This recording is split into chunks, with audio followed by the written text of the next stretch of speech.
Bram Huxley didn't bother knocking. He shoved the door of Earl Pickett's farmhouse open hard enough that the hinges screamed, walked straight past the man's wife without looking at her, and dropped a single sheet of paper on the kitchen table where the family was eating supper. "Sign it," Huxley said. Earl Pickett was 53 years old, with a bad knee and 3 daughters still at home. He looked at the paper, then looked at the 2 men Huxley had brought with him, who were standing in the doorway blocking the last of the evening light. "That ain't the number we agreed on," Earl said. "Numbers change."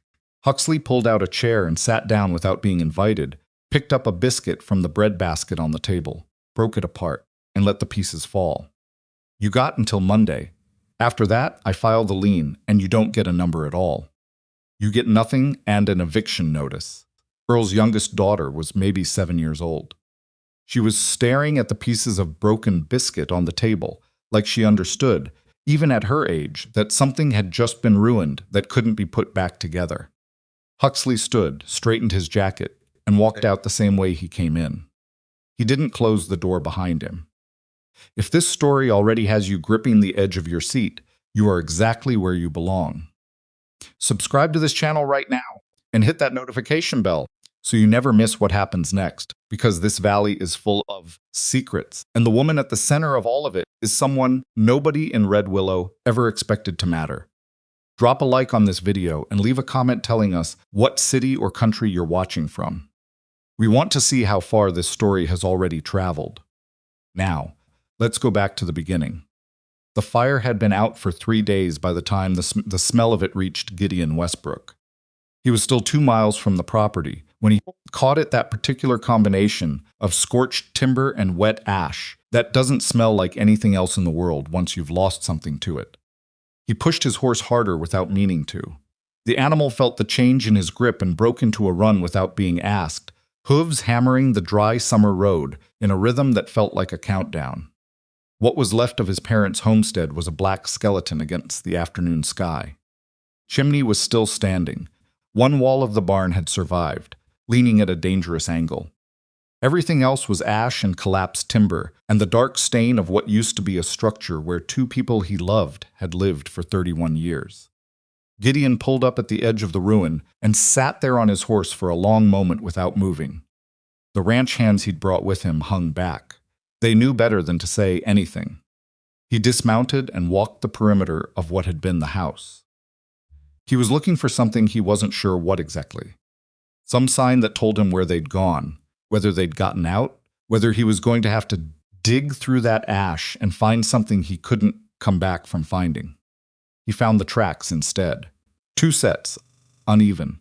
1 set deeper on the right side. His father walked with a cane since the accident 3 years ago, moving away from the fire site, northeast, toward the tree line. He followed them. The tracks curved around a stand of cottonwoods and then straightened out along a path that had been worn down by repeated use, heading toward a cluster of structures about a 1/4 mile away that Gideon had never paid much attention to. A small cabin, a lean-to for firewood, a vegetable garden that had been worked hard this season. Kind of place you'd ride past without noticing. He noticed it now because of the smell coming from it. Bread. Somebody inside that weather-beaten little cabin was baking bread, and the smell of it hit him so cleanly against everything else, the ash, the ruin, the dread that had been sitting in his chest since he'd gotten the messenger's note 4 days ago, that he actually stopped walking for a second. Then he knocked.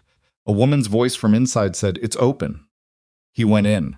The cabin was small and packed with more activity than seemed possible for its size. A woman stood at the stove with her back to him, stirring something in an iron pot with one hand and checking on a pan of biscuits with the other. She was a large woman, big-framed, heavy, with a work dress that had been patched at both elbows and let out at the seams more than once. Dark hair pinned up off her neck.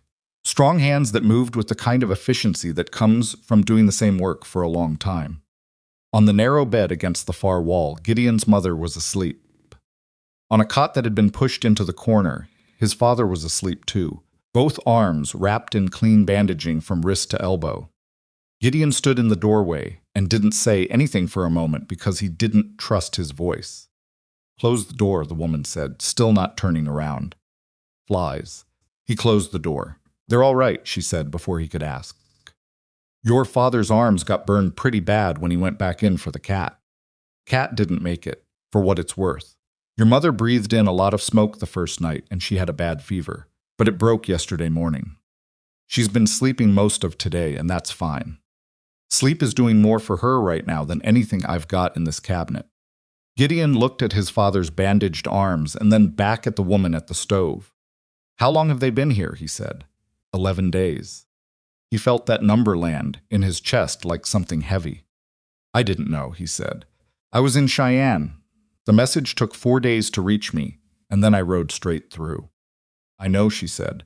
Your mother told me she wasn't angry about it. I don't know why I'm telling you that, except that you look like a man who's about to spend the next 10 minutes being angry at himself, and that's not going to help anybody. She turned around then for the first time, and he got a proper look at her face. She was around 30, he guessed, with a round face and dark eyes that were calm in the way that people get. Calm after they've been handling a crisis long enough that the urgency has settled into something steadier.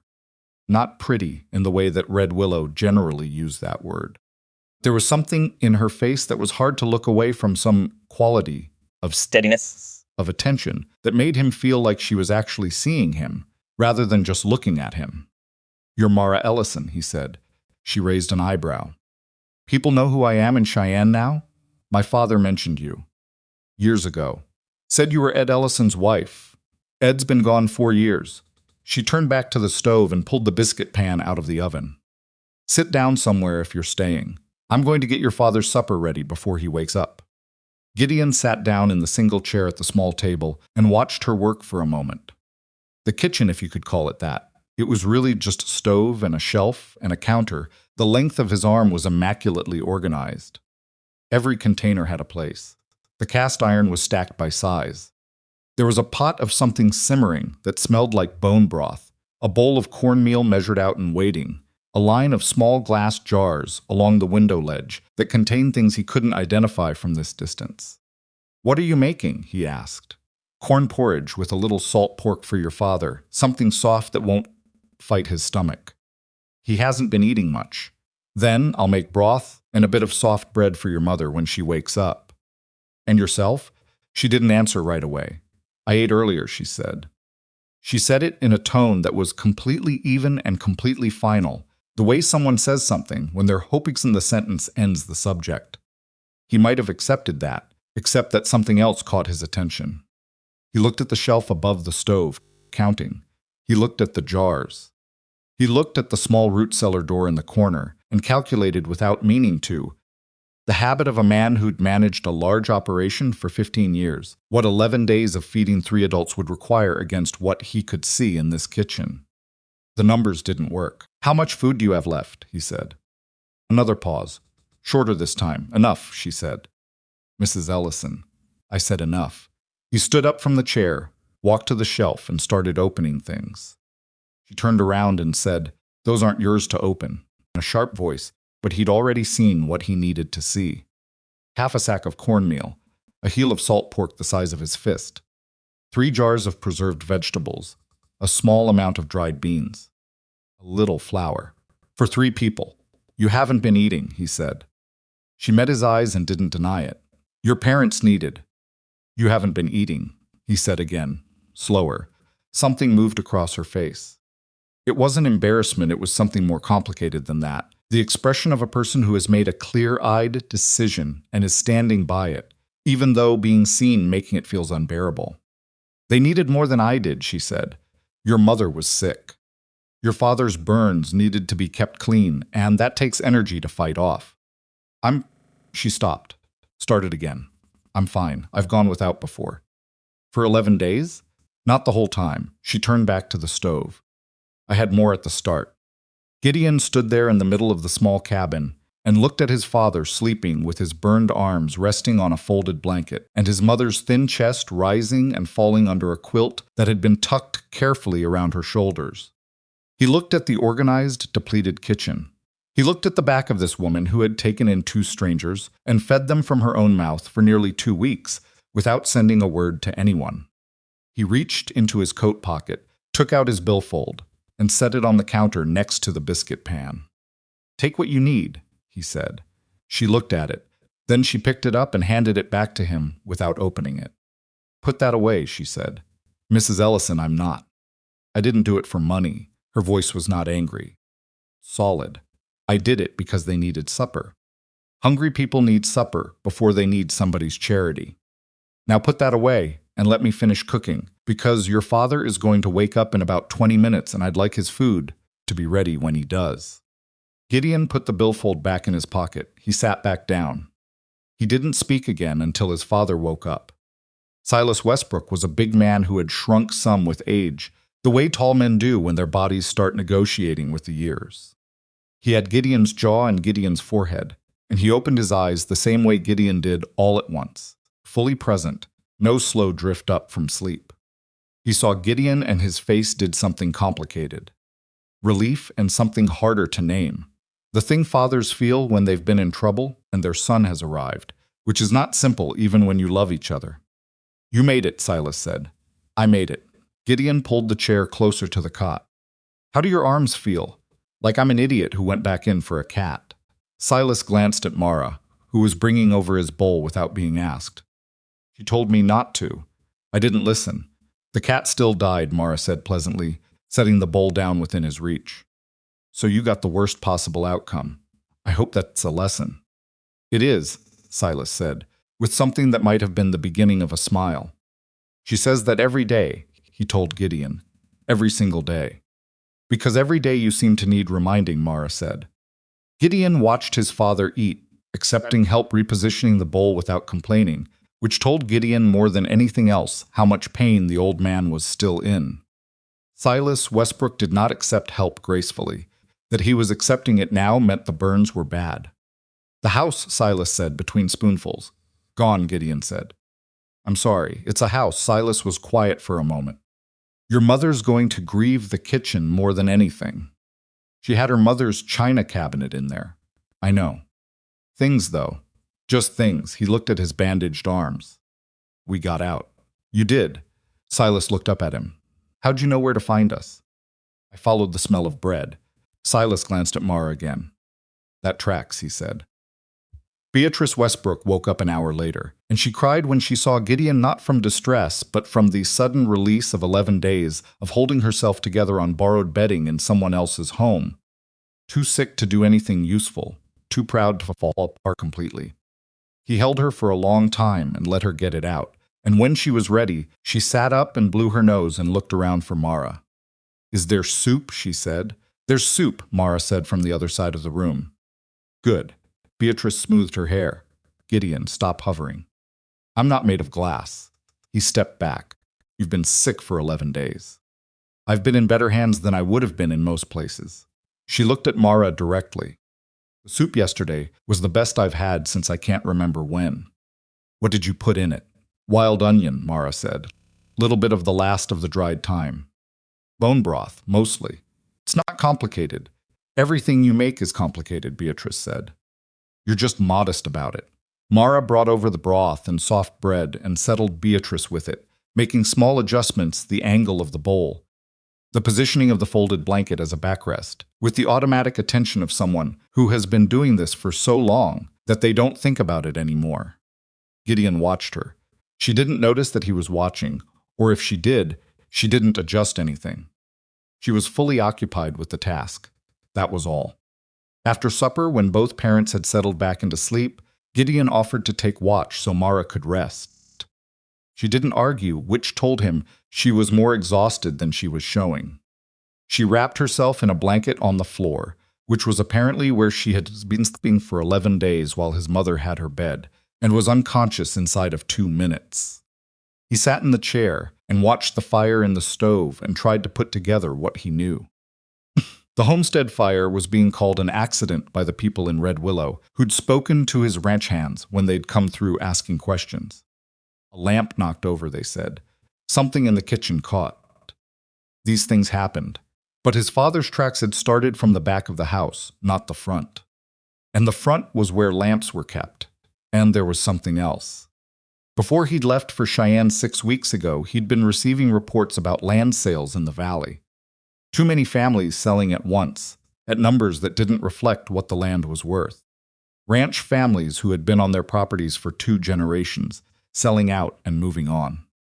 The explanation everyone gave was drought, hard times, the pressure of the bad year. But Gideon had seen hard years before, and in hard years people held on to their land. They didn't let it go. He'd left a note for Bram Huxley, his business manager, to look into it. He thought about that now, in the dark while the fire settled. He thought about the timing of the fire.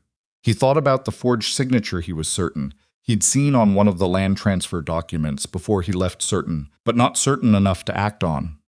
Because Huxley had explained it away smoothly, and Gideon had been distracted and had let it go. He had let it go.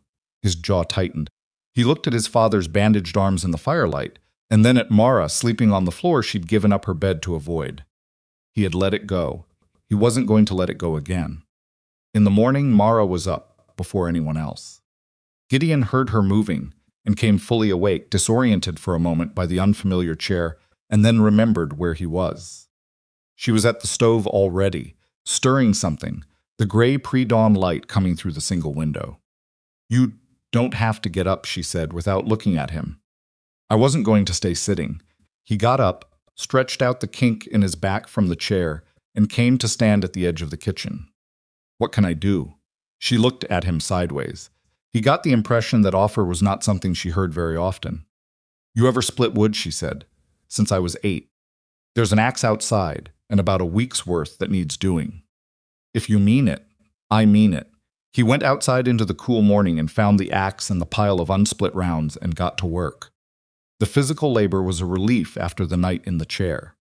He worked until the pile was done, then stacked it along the wall of the lean-to the way he could see. She had it organized bigger pieces on the bottom, kindling on top, a clear path to reach what she'd need first. When he came back inside, she looked at the stack through the window for a moment. "That's not how most people stack it," she said. "That's how you had it." She didn't say anything to that, but something in her expression shifted, very slightly, in a direction he couldn't quite read. She gave him a cup of coffee that was stronger than anything he made at the ranch, and a bowl of cornmeal that had been cooked down until it was smooth, with a small amount of salt pork stirred in, and a few wild herbs he couldn't identify on top. He ate it standing at the counter, because there was only one chair, and she hadn't offered it. It was the best breakfast he could remember eating in a considerable amount of time, which surprised him enough that he said so. She looked at him like she was deciding whether he was being sincere or polite. "Just cornmeal," she said. "It doesn't taste like just cornmeal. Cooking it slow makes it different. Most people rush it." She refilled her own cup. He noticed she'd taken less coffee than she'd given him, and leaned against the counter. "What are you going to do about the house?" "Rebuild." "Different location. Probably I want to look at the sites first." "What about whoever set the fire?" He looked at her. "I said what I said," she told him, evenly. "Your father's burns came from going back in. The fire started too fast for an accident. I grew up around farmhouses. I know what lamp fires look like. That wasn't a lamp fire." "You didn't say anything to anyone?" "I said it to your father. He told me to keep it to myself until you arrived." She looked at him directly. "So I kept it to myself. I'm telling you now. What you do with it is your business." Gideon set his bowl down on the counter. "Do you know a man named Bram Huxley?" he said. Her expression shifted again, and this time he could read it clearly. "I know who he is," she said. "Has he been out this way?" "He's been out this way a lot. He's been out to half the small ranches and farms in this valley." She paused. "The ones that have been selling. Do any of them want to sell?" She was quiet for a moment, the kind of quiet that means somebody is deciding how much to say. "Earl Pickett's been running cattle on his place for 22 years, she said finally. "His father broke that land. He has a bad knee and 3 daughters, and he talks about that ranch the way some men talk about their families. He sold last month." She looked at her coffee. "No. None of them want to sell." Gideon stood very still. "Mrs. Ellison," he said, "I need you to tell me everything you know." She told him. It took most of the morning, in pieces, between checking on his parents and tending the stove. She told it without drama and without accusation, just facts out late in sequence, the way someone tells things when they've been watching carefully for a long time, and have been waiting for someone to ask. Huxley had been working the valley for at least 8 months. He came to families with papers that cited water rights violations, grazing boundary disputes, unpaid tax liens, different documentation for different families, but always official-looking, always citing legal authority that the families didn't have the means to contest. He gave them numbers. The numbers were low. He told them they could take what he was offering, or take their chances with a court in Cheyenne that would tie up their property for 2 years and probably cost them more in legal fees than the land was worth. Most of them signed. Some of them didn't sign right away. Those were the ones he came back to, with different papers. And with the 2 men he kept with him, Gideon recognized the pattern. He'd seen versions of it, smaller versions, in other counties, in other years. But this was systematic. This was organized. And the properties that were being purchased were not random. They followed the water. The creek that runs through the picket land, he said, runs through 4 other properties before it reaches yours, Mara said. And if someone owned all 5, they'd control the water for 1/3 of this valley's grazing land, she said it flatly, including yours. Gideon thought about the note he'd left Huxley. Look into it. He thought about Huxley's smooth explanation of the forged signature. He thought about the timing of the fire, 6 weeks later, while Gideon was away in Cheyenne. His hands, he noticed, were very still on the table. He made them stay that way. The families that sold, he said. Where are they now? Some left the valley. The Hendersons, the McCaulays.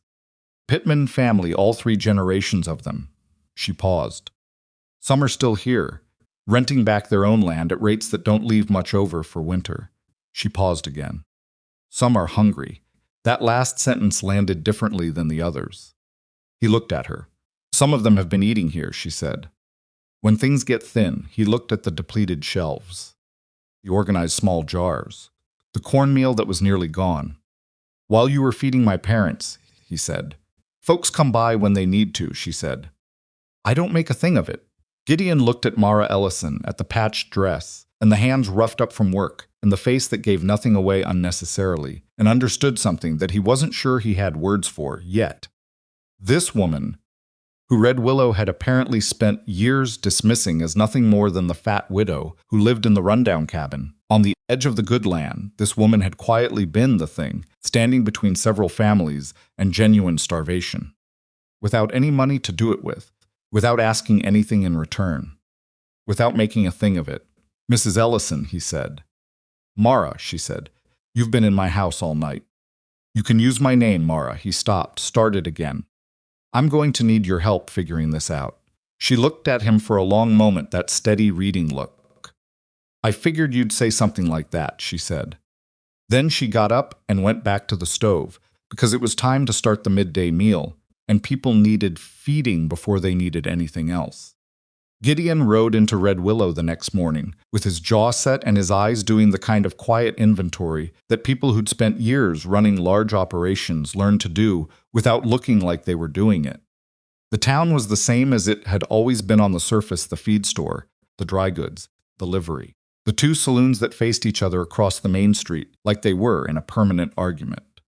But there was something underneath the surface that hadn't been there before. He could feel it the way you feel a change in weather before the clouds actually shift.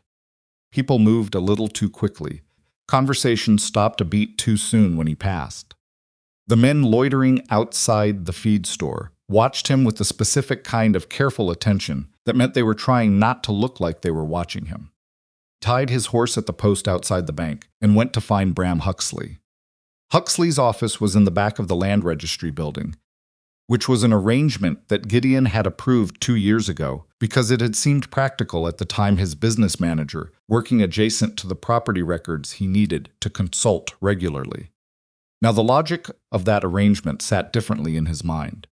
Huxley was at his desk when Gideon walked in, writing something in the careful, deliberate hand he used for correspondence. He was a trim man in his mid-40s, always well-dressed, with the kind of face that was pleasant without being memorable.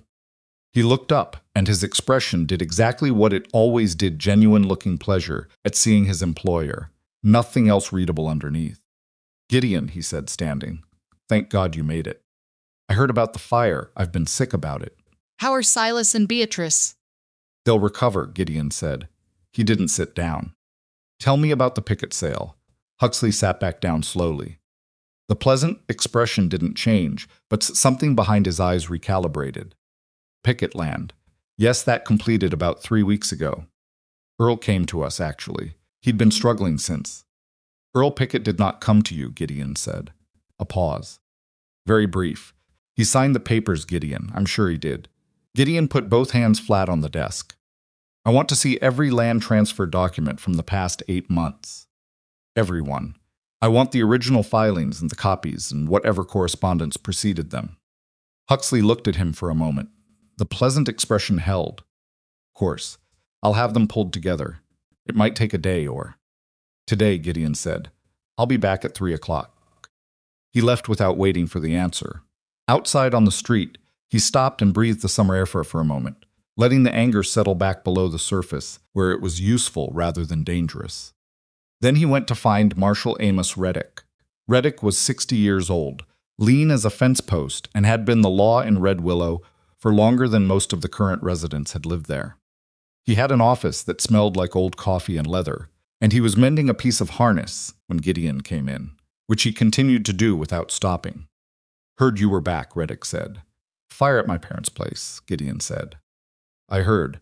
Reddick didn't look up from the harness. Accident, most likely. I don't think it was. Now Reddick looked up. His eyes were the color of old denim, and they were a great deal sharper than his unhurried manner suggested. That's a serious thing to say. I know what I'm saying. Gideon sat down in the chair across from the desk. I also think it's connected to what's been happening with the land sales in this valley. And I think you know more about those sales than you've been saying to anyone. Reddick was quiet for a moment, working the harness needle through the leather with steady hands. I know some things, he said finally. Some things I can prove and some things I can't. Some things I got told in confidence by people who are scared enough that pushing them into the open before it's time would do more harm than good. He set the harness down. What do you know? Enough, Gideon said, and I'm going to know more by 3 o'clock this afternoon. Reddick nodded slowly. You be careful going through those files, he said. Some of what you find is going to make you want to do something you can't take back. You're going to need to be smarter than that. I'm planning on it. Good. Reddick picked up the harness again. Come back when you know more. We'll talk. Gideon walked back out into the summer heat and pointed himself toward the feed store, because he had a second errand that mattered just as much as the first. He bought flour, a 50-pound sack, then another. Salt, a good amount of it, dried beans, 2 big bags. Cornmeal, lard, potatoes, dried fruit, a side of salt pork. He arranged for it to be delivered to Mara Ellison's cabin that afternoon, and when the store clerk asked him if that was the widow Ellison out past the cottonwoods, and then smiled the particular kind of smile that men used in that town when they talked about Mara, Gideon looked with an expression that made the smile disappear. Just deliver it, Gideon said. Today, he rode back to the cabin. Mara was outside when he arrived, hanging wet laundry on a rope strung between 2 posts. His mother's laundry, he realized nightgown, the extra dress Beatrice apparently kept here, stockings. Mara had been doing his mother's washing. She saw him coming and watched him dismount without saying anything. I sent some supplies from Garrett's store, he said. They'll be out this afternoon. She stopped with a sheet half pinned to the line. I didn't ask for... No, he said. You didn't. My parents have been eating your food for 11 days. I'm replacing it. She held his gaze for a moment, then went back to pinning the sheet. There was more than just your parents eating it. I know. He took the other end of the sheet and held it taut while she pinned it. I know about the other families. I'm not replacing what they ate, I'm restocking so there's enough going forward. She stopped again, looked at him over the line. Going forward for what? For whatever you need to do with it, he said. She studied him for a moment with that reading expression. Then she pulled another pin from the pocket of her apron and went back to work. Your father had a good morning, she said. He's been talking more. The burns are going to heal clean as long as he doesn't do anything stupid with his hands, which is not a guarantee I'm willing to make. That's fair. Your mother wants a mirror, which I don't have, and better coffee, which I also don't have. She glanced at him. She's very specific about her coffee. She's always been specific about her coffee. She told me the story about the time you tried to make it with creek water. He winced slightly. That was 15 years ago. She still finds it funny. Something that might have been the beginning of a smile moved across Mara's face and then was gone. She talks about you a lot, while she's been awake. He didn't say anything to that. She's proud of you, Mara said, the same even. Matter-of-fact tone she used for everything else, as if she was reporting on the weather. I don't know if you know that, or if she says it to you directly. But she says it about you when you're not in the room. I thought you should know. Gideon was quiet for a moment, looking at the line of washing rather than at her. Thank you, he said. I'm not telling you to make you feel good, she said. I'm telling you because people should know those things while there's still time to do something with them. He looked at her then. She was already moving on, pulling the empty laundry basket back toward the cabin with the brisk efficiency of someone who has said what needed saying and has moved on to the next thing. He stayed where he was for a moment and looked at his parents' cabin, still smelling faintly of ash from across the property, and thought about time and what you did with it. Then he followed her inside, because there was work to do. The supplies arrived at 4 that afternoon, hauled out by a young man from the feed store who clearly didn't know what to make of the arrangement and kept looking between Gideon and Mara as he unloaded it, trying to figure out what the story was. There was too much to fit in the cabin's small storage, so Gideon spent an hour reorganizing the lean-to, building rough shelves from scrap timber he found behind the wood stack, and getting everything off the ground and properly stored. Mara watched him work for about 10 minutes and then came out with a level she'd apparently owned for some time, because she handed it to him without a word when she saw that his first shelf wasn't sitting quite right. They didn't talk much while they worked. But by the time the lean-to was quality from the silence had changed quality from the silence of two people who didn't know each other to the silence of two people who were paying attention to the same thing.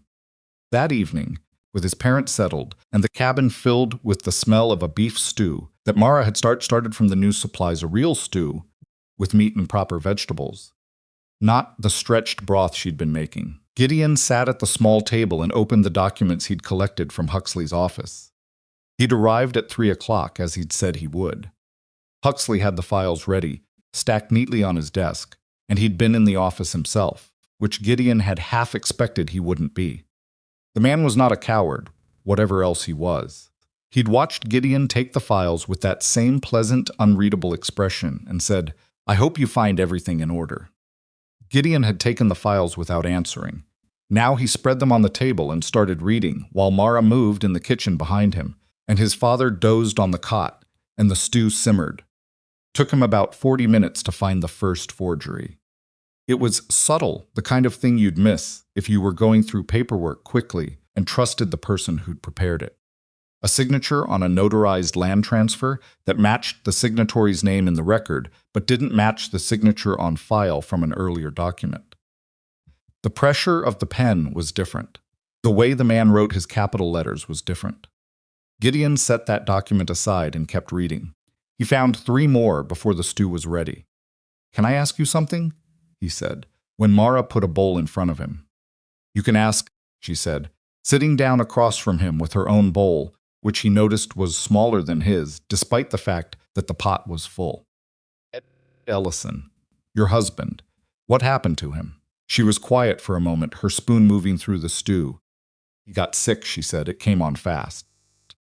We had 1 winter with it, and then he was gone." She said it without the careful steadiness of someone keeping emotion under control. She said it the way people say things that happened long enough ago that the sharpest edge has worn off. He was a good man. Not practical, but good. He had ideas about what we were going to build here. She glanced around the small cabin. This wasn't what he planned. What did he plan? She was quiet again, and this time the quiet was different. "A proper cookhouse," she said. "A place where working people could get a hot meal that didn't cost a week's wages. Ranchers, cowboys, traveling families, widows." She looked at her bowl. He used to draw plans for it. The kitchen layout, the tables, where the smokehouse would go. She paused. He was better at drawing plans than executing them, honestly. The idea was right. Gideon looked at her. Why didn't you do it after he was gone? She gave him a flat look. With what money? With a loan. Partner. There are ways, she said, for certain kinds of people to get loans and partners. And there are ways that Red Willow looks at a woman my size, who comes in alone, and says she wants to build a cookhouse. She said it without bitterness.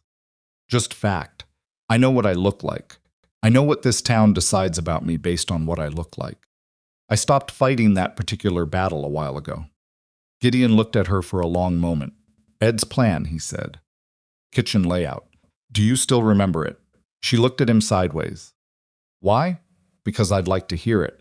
She studied him for 3 full seconds, deciding whether he was sincere. He held still and let her decide. Then she started talking.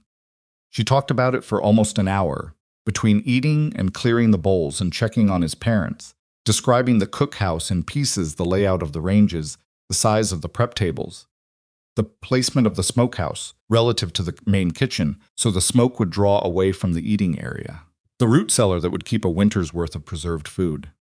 She'd clearly been carrying the whole design in her head for years, adding to it and refining it the way you refine something when you have no other way to work on it except in your own mind. Gideon listened without interrupting. He turned over one of the land documents to the blank side and started sketching what she described. And she watched him do it with an expression he couldn't fully read, something between surprise and a kind of careful, guarded hope that she clearly didn't fully trust. You're drawing it wrong, she said, after a minute. Pointed at the page. The root cellar needs to be on the north side, not the east. East gets afternoon sun, and it'll be too warm in summer. He moved the root cellar to the north side. She pulled the page closer and looked at it. Then slowly, she took the pencil from him and corrected the angle of the smokehouse, and added a structure he hadn't included, a covered area between the kitchen and the eating space for serving in weather. They sat there at the table with a single lamp burning between them, and Gideon Westbrook and Mara Ellison planned a cookhouse on the back of a forged land document while his parents slept and the fire burned down and the summer night settled over the valley. He was back in Red Willow the next morning when the land registry opened. He'd brought one of the forged documents with him, along with the original filing that contained the real signature, and he put them both on the counter in front of the young clerk and waited while the clerk compared them. The clerk's face went through several stages of expression. He was maybe 23 years old, with the look of someone who'd gotten this job through a relative's connection and had not yet had occasion to use the training he'd received for actual irregularities. He started, a forgery, Gideon said. Yes. I need to. I should get Mr. You should not get anyone from this office, Gideon said quietly. You should write down, in your own hand, the date and time that I brought this to your attention, and what I showed you, and you should keep that note somewhere that is not in this building. Do you understand me? The clerk looked at him. Do you understand me? Gideon said again, same tone. Yes, sir, the clerk said. He went back to Reddick's office. The marshal had better coffee than Mara did, a fact that Gideon filed away to resolve later, and he poured 2 cups without being asked and listened without interrupting while Gideon laid out what he'd found. 4 forged signatures, 3 properties with water access. Pattern that ended at the creek that controlled the lower valley grazing. There's more, Reddick said when Gideon finished. I've been building a file for 6 months. I've got testimony from 2 families, written and witnessed. I've got a letter Huxley sent to a land speculator in Cheyenne that was given to me by the man who carried it, because that man didn't like what he was carrying. He paused. What I don't have is enough to take to a circuit judge without it looking like a personal dispute. I need the original documents, and I need someone with standing to bring the complaint. I have standing, Gideon said. You have standing and a personal stake. That's different, and a good lawyer for the other side will make hay with it. Reddick turned his coffee cup in his hands. What you need is the families, the ones who signed. Testimony from them on record that they were coerced. And to get that, those families need to believe they're going to be protected when they come forward. Because right now they're scared, and they've got reason to be. Gideon thought about that. How many families are we talking about, he said. 12 that I know about. Maybe 14. And what would it take to get them to come forward? Reddick looked at him steadily. safety, food, a reason to believe this is going somewhere and not just another round of pressure from powerful men with paper. Gideon sat very still. Then he thought about what Mara had said, sitting on the floor of her lean-to the night before, correcting his sketch of the cookhouse with a pencil and a certainty that came from having carried the blueprint in her head for years. He thought about the depleted shelves, the smaller bowl, the floor she'd been sleeping on. He thought about what she'd said when he'd tried to give her money. Hungry people need supper before they need somebody's charity. I know someone, Gideon said, who can provide the food and the reason. He rode back to the cabin at a pace that startled his horse. He found Mara outside again, this time working in the garden, pulling weeds from between rows of vegetables with the systematic efficiency of someone who does this early before the heat gets bad. She was talking to his father, who had come outside against probably everyone's advice, and was sitting in a chair that had been placed in the shade of the lean-to, his bandaged arms resting on his knees, contributing to the weeding by offering opinions. That one's not a weed, Silas was saying. That one absolutely is a weed, Mara said, pulling it. It looks like it's a weed, Silas. I know what grows in my own garden. I'm just saying, I know what you're just saying. You're wrong. Silas caught Gideon's eye as he dismounted and managed a look of exaggerated suffering that made Gideon want to laugh for the first time in several days. She's been like this all morning, Silas told him. You've been outside without permission for 40 minutes, Mara said, without looking up from the garden. You want me to be nicer. Go inside and rest your arms like I told you. Silas said nothing, which was the smartest thing he'd done that day. Gideon waited until Mara had finished the row she was working and straightened up, pressing the heel of her hand briefly into her lower back before she dropped it, the gesture of someone ignoring a persistent pain. He wondered how long that had been hurting and whether she'd mentioned it to anyone. I need to talk to you, he said. She looked at him, reading whatever was in his face. Silas, she said, time to go in. I've only been out here. Go in. Silas went in. They stood in the kitchen while his father resettled himself on the cot in the other room, and Gideon told Mara what Reddick had said. All of it. The testimony he needed, the families who were scared, the gap between what they had and what would actually be enough to move a circuit judge. She listened without interrupting. What Reddick's saying, she said, when he finished, is that these families need someone they can trust before they'll talk. Yes. And they need to know that talking isn't going to leave them without food or a roof. Yes. She was quiet for a moment. How many people are we talking about feeding? 14 families. Maybe more if others come forward once word gets out. She looked at the shelves that he'd stocked the day before. Then she looked at him, and he could see her doing the math, not just the food math, but all of it. The risk and the reach and what it would cost her if it went wrong. This is your fight, she said. With your business manager who was stealing from you, on your land, with your families losing their property. Yes. So why are you asking me? You've got money. You've got Iron Mesa. You've got more resources than anyone else in this valley. Because they don't trust me yet, he said. They have reason not to. This happened under my name. Huxley was my manager. Whatever he did it with the authority of the Westbrook name behind him. He looked at her directly. They come to your kitchen. She was very still. They bring their kids here when things get thin, he said. They came here when they had nowhere else. They didn't go to the bank and they didn't go to me. Came here. So whatever trust exists as in this valley right now, you've got more of it than I do. The silence stretched between them. What are you asking me to do exactly? She said. Help me get them to the table, he said. Literally. Get them in a room together where they can see each other and understand they're not alone. Feed them, and let me explain what I found and what we can do about it. He paused. After that, it's their choice. Everything is their choice. I'm not trying to use these people. I'm trying to make it possible for them to fight back. Mara looked at him for a long moment. You're going to move resources here, she said. Not move me to Iron Mesa. Whatever you need, wherever you need it. Because if you take me to Iron Mesa and set me up in a big kitchen, these families won't follow. They know this kitchen. They trust this kitchen. I know. And if this goes badly, if Huxley finds out what we're doing before there's enough evidence to stop him, The first place he's going to hit is here. I know that too. She held his gaze. You're not going to be able to protect me from everything, she said.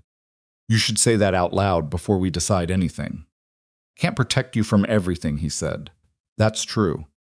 She nodded, slowly, the way people nod when they've heard the answer they expected and have already made peace with it.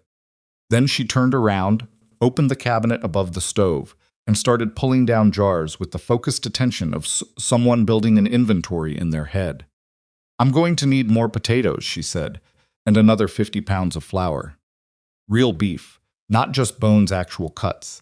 Something that cooks down to something people want to put in their mouths when they've been scared and need comfort. Salt. A lot of salt.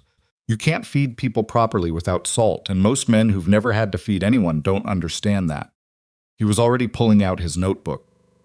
What else? He said. Talked and he wrote, and neither of them said anything about what they were agreeing to, because both of them understood it clearly enough that saying it out loud wasn't going to change anything. Outside, the summer heat built against the walls of the small cabin, and across the property the ash skeleton of the Westbrook homestead sat in the afternoon light, patient and ruined. Inside, the list got longer. Inside, something else was beginning that Huxley didn't know about yet, and wouldn't know about until it was too far along to stop. But it wasn't going to be easy. Nothing about what came next was going to be easy, and Mara Ellison knew it better than anyone, because she was the one who'd been watching this valley slowly lose its grip for 8 months, feeding what was left of its courage one meal at a time, out of a kitchen that Red Willow had spent years pretending didn't matter. She knew exactly what she was walking into. She walked in anyway. The first family arrived 2 days later. It was the Hendersons, not the ones who'd left the valley, but the son, Thomas Henderson, who was 28 years old, with a wife and an infant and a rented room in town, and the specific expression of a man who has been angry for so long that the anger has started to look like defeat. He came to Mara's door at dusk, hat in hand, and stood there for a moment before he said anything. My mother told me to come, he said. She said you'd know what it was about. I know what it's about, Mara said. Come in. Have you eaten? We're fine, he said, which was the thing people said when they weren't. There's stew, she said. Sit down. He sat down. Gideon was there, at the table, and Thomas Henderson looked at him with an expression that moved through surprise, and then wariness, and then something more complicated. You're Westbrook, he said. I am, Gideon said. I know what that means to you right now. I'm going to earn a different meaning if you'll give me a chance to. Thomas Henderson sat with his hat on his knee and looked at the bowl of stew Mara put in front of him and didn't eat it right away. Talk first, he said. Then I'll decide about the food. That's fair, Gideon said. He talked. Thomas Henderson ate the stew halfway through without noticing he'd started. By the end of the evening, he'd agreed to write down his account of what had happened to his family's land, signed and dated, for Marshal Reddick's file. He was the first. He was not the last.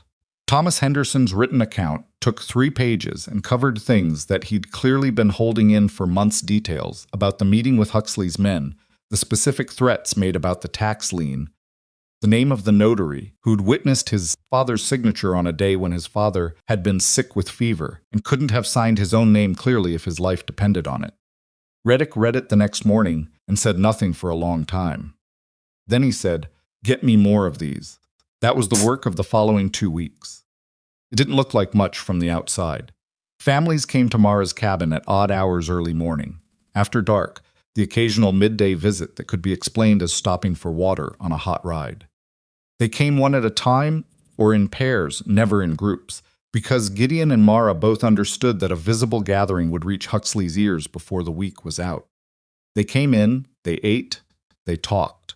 Mara cooked and listened and said very little, which turned out to be exactly right. She wasn't the one who needed to talk, and people said more when they didn't feel like they were performing for an audience. Gideon did the talking. Or rather, he did the listening first and the talking second, which was a distinction that mattered. He asked questions. He wrote things down. He showed people the forged documents, not the originals, which he kept locked in a box at Iron Mesa, but careful copies that Reddick had helped him prepare, and he watched the recognition move across their faces when they understood that what had happened to them had happened to 12 other families in the same valley. That recognition was its own kind of thing to witness. People who had been ashamed, who had believed, on some level, that they'd been weak or stupid or insufficiently careful, looked at the evidence of a coordinated system, and something in their faces changed. Not anger right away. First, something that looked almost like relief. The particular relief of understanding that you weren't the failure you'd been made to feel like. Then the anger. Earl Pickett came on a Thursday evening, arrived late, sat in the chair closest to the door like a man who wanted to be able to leave quickly, and spent the first 20 minutes not saying much beyond single-syllable answers. His bad knee was bothering him. Gideon could see it in the way he held himself, and he didn't eat at first, just turned his hat in his hands. Mara put a bowl of stew in front of him without asking, then went back to the stove. Earl looked at the stew. "My youngest asks about your biscuits," he said to Mara's back. "Tell her to come out any time," Mara said. "I'll make a batch." He looked at the bowl a while longer. Then he picked up the spoon. By 9 o'clock, he'd told them everything, including the night Huxley's men came back the second time, after he'd tried to stall the signing, and one of them had put his hand on his daughter's shoulder in a way that was not accidental and not subtle. He told it in a flat voice that was worse than if he'd shouted, and when he was finished, his hands were very still on the table, and his jaw was tight. "I want to know he's going to go to prison," Earl said. "I don't want to hear about fines and relocation and some arrangement between lawyers. I want to know he's going to prison. I can't promise you that," Gideon said. "What I can tell you is that Reddick's filing with the circuit court in Cheyenne as soon as we have enough testimony, and what he's putting together is a criminal fraud case, not a civil dispute. It's a different standard, a different outcome if it holds." Earl looked at him for a long time. "Your name is on a lot of these land transfers," Earl said. "Even if you didn't know what Huxley was doing, your name is there." "I know," Gideon said. "That's going to matter to a judge." "I know that too. And you're still doing this." "Yes." Another long look. Earl wasn't stupid. He was a man who'd been working land for 22 years and had survived by reading situations correctly. He was reading this one. "All right," he said finally. "What do you need from me?" By the end of the second week, Reddick had 9 signed accounts. By the end of the third, he had 14. Some of them were brief, a page, 2 pages, and some of them ran to 7 or 8 pages of careful detail from people who had apparently been composing the account in their heads for months and were finally putting it on paper. Cabin was running at full capacity. Gideon had arranged delivery of a proper iron range larger than what Mara had, wide enough to run 4 pots simultaneously, which arrived on a wagon from Red Willow and required 3 men and a significant amount of profanity to get through the cabin door. Mara stood and watched the process with her arms crossed, offered one specific piece of advice at the critical moment that turned out to be exactly right, and then went around the men and started setting it up while they were still catching their breath. "You've done this before," one of the delivery men said, watching her. "I've done most things before," she said. She had the range lit and producing heat within the hour. That evening she made beef stew from the good cuts Gideon had brought from Iron Mesa, with potatoes and onions and dried herbs from her garden, and there was enough of it for everyone who'd come that day, and still enough left to feed his parents twice. She stood at the range and cooked with the focused, particular attention she brought to everything, and Gideon sat at the table going through documents, and his father read a newspaper someone had left, and his mother, who was well enough now to sit up and occupy herself, was teaching one of the Henderson children's cats to do something with a piece of string that the cat clearly had no interest in learning. It was, Gideon thought, the strangest and most functional household he'd ever been part of. Then Huxley found out. He didn't find out everything, not the specifics of the testimony, not the circuit court filing that Reddick had quietly dispatched to Cheyenne the previous Friday. But he found out that families had been meeting at the Ellison cabin, and he found out that Gideon Westbrook had been present, and he found out enough to understand that the arrangement he'd been running so carefully for 8 months was under threat. His response was to do what he'd been doing all along, just louder. The rumors started in town first. Someone nobody could trace it to a source, which meant it was organized, began saying things about Gideon and Mara. Not direct accusations, just the particular kind of insinuation that travels fast in a small town. The implication that a rich man who was spending a lot of time at the fat widow's cabin was clearly being managed in ways that reflected poorly on him. That she had some hold on him. That a man of Gideon Westbrook's resources didn't involve himself with a woman like that out of genuine goodwill. That something was being gotten. Gideon heard it from 3 different people in 3 different ways within a week. He responded to it exactly once, to a man at the feed store who made the mistake of saying it to his face with what he apparently thought was friendly concern. Gideon looked at him and said, in a voice that carried to everyone within 30 feet, the next person who speaks about Mrs. Ellison in that way, in my hearing, will be finding a new place to spend their money. Then he finished his business and left. Talk didn't stop, but it became quieter. Mara heard about it through the Henderson boy, who was 14 and had excellent ears and an apparent understanding that this was the kind of information he should pass along. He told her while she was teaching him to peel potatoes without wasting half of them, which was a skill she'd been working on with him for a week. She listened without her expression changing. What do you want to do about it? Gideon asked that evening when she told him. Nothing, she said. People have been talking about me since Ed died. For that, if I'm honest, talking's not what hurts you. It's what you let the talking make you do. She stirred the pot. If I change what I'm doing because of what people say about me, I'll never do anything. He looked at her. It might make things harder, he said. For you. After this is over and it's just you in this valley again. People have long memories. I know they do. She didn't look up from the stove. You let me worry about what happens after. He didn't push it. But he thought about it. The physical attack came on a Tuesday, in the early morning hours before Mara was up. Gideon had started keeping one of his ranch hands out at the cabin, overnight a quiet man named Webb, who'd been at Iron Mesa for 12 years and could be trusted absolutely, and it was Webb who heard it and came in to wake Gideon. By the time they got outside, whoever had been there was gone, but the damage was visible even in the dark. The new lean-to shelves had been pulled down. Every food container that had been stored there was on the ground, some of them opened and dumped, the contents spoiled or scattered. 3 sacks of flour had been slashed and emptied into the dirt. The preserved vegetables in jars had been thrown, most were broken, the glass catching what was left of the moonlight, the contents dark and wasted on the ground. Webb held the lantern, and Gideon stood in the middle of it and didn't say anything for a while. Then he heard the cabin door open behind him. Mara came out, saw what she was looking at, and was still for a long moment. He watched her face. She wasn't performing, she was actually processing it, in the way you process the loss of something it cost you a great deal to have. Her jaw tightened once, and then released. She bent down and picked up a jar that hadn't broken, looked at it, set it carefully on the nearest flat surface. I had 6 months of preserved vegetables in there, she said. I know, the flour isn't replaceable tonight. I know. She looked at the glass on the ground. Whoever did this knew what they were hitting. This wasn't random.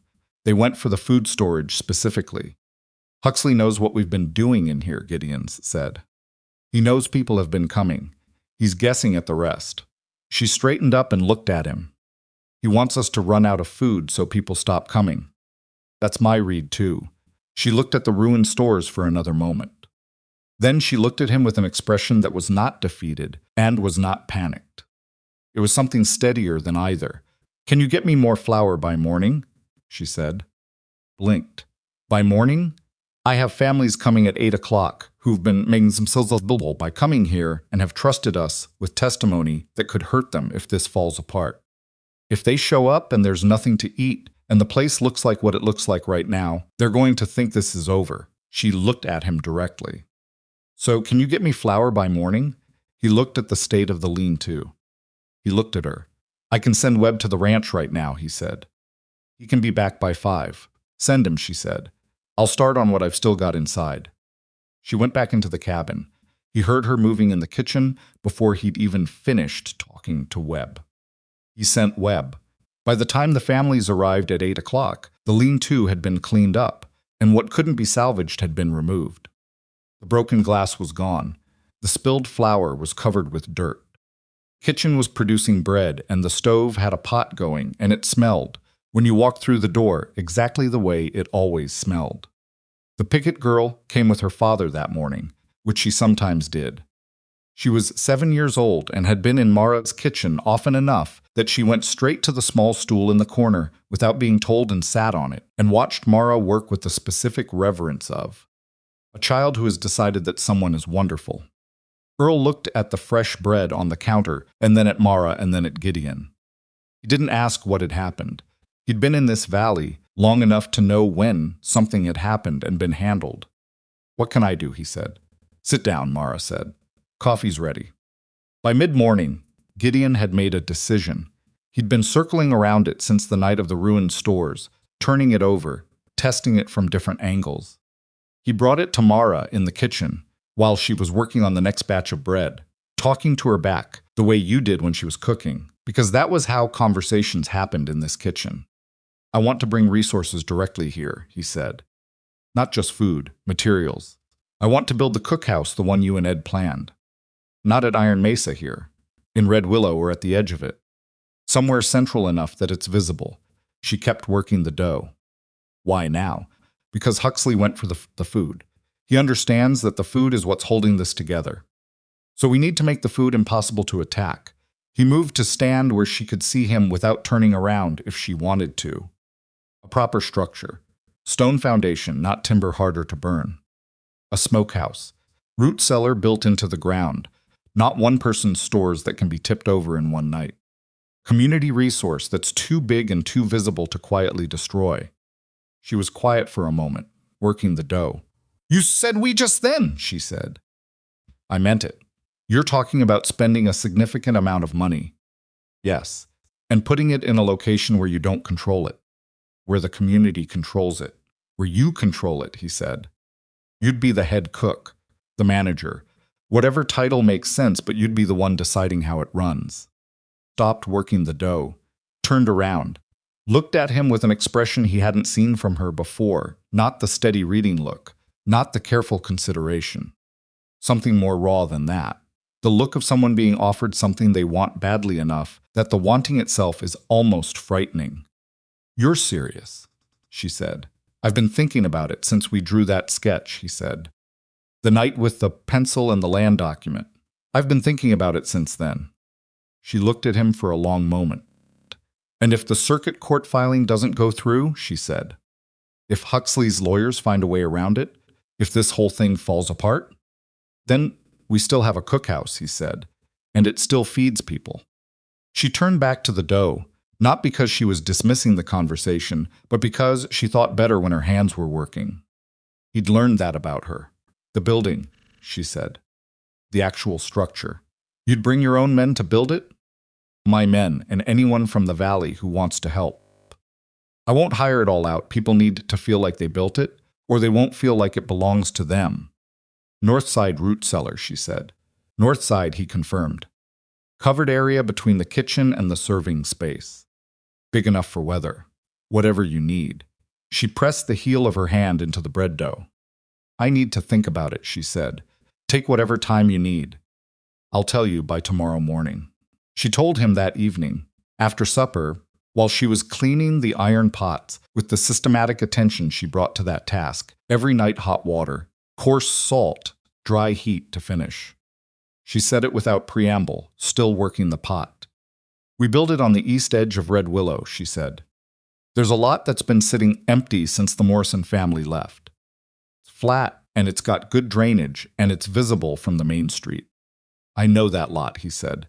"The town will have opinions about it. The town will get used to it. Some of them will say things about why you're building a cookhouse for a woman who—" "Mara," she looked up. "I don't care what they say," he said. "I've told you that." She held his gaze for a moment. Then she went back to the pot. "We'll need to move fast," she said. "Before Huxley figures out what we're building and tries to tie up the lot through some lien or dispute. Can your men break ground this week? If I ride to Iron Mesa tonight?" She stopped cleaning. "Tonight," she said. "If we're doing this, we do it before he has time to think." She stood with the pot in her hands for a moment, thinking. "Go," she said. "Take Webb with you. Send someone back tomorrow morning who can start the site survey." He was pulling on his coat. "There's bread for the morning in the covered basket," she said to his back. "Don't forget to eat before you leave." He stopped. turned, looked at her standing in the kitchen in her work dress with the iron pot in both hands, for she hadn't noticed yet on her left sleeve, and for a moment he couldn't find words for what he was thinking. "I'll eat," he said. She nodded and went back to the pot. He rode to Iron Mesa in the dark. The groundbreaking started on a Thursday. Gideon brought 6 of his best men with tools and timber and a load of fitted stone from a quarry 15 miles west. He'd told each of them only what they needed to know. They were building a cookhouse on the east lot. It needed to go up fast and solid, and any man who had questions about why could ask him directly, and he'd answer honestly. None of them asked. They'd worked for Gideon Westbrook for years, and they knew a thing or two about how he operated. And the fact that he rode out with them personally and picked up a shovel inside the first 10 minutes told them everything they needed to know about how he felt about the work. Word got around Red Willow before noon. People came to look. Some of them stood at a distance and watched without committing to an opinion. Some came closer and asked what was going up. A few men, small ranchers, farmers, the kind of people who'd been watching the valley change for 8 months, with a growing unease, drifted over and picked up tools without being asked. By the end of the first day, there were 11 men working the site.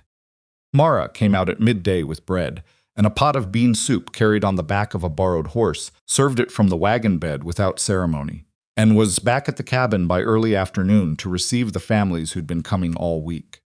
Huxley rode past the construction site twice that first day. He didn't stop. He didn't speak to anyone. He rode past slow enough to see what was happening, and then he rode on.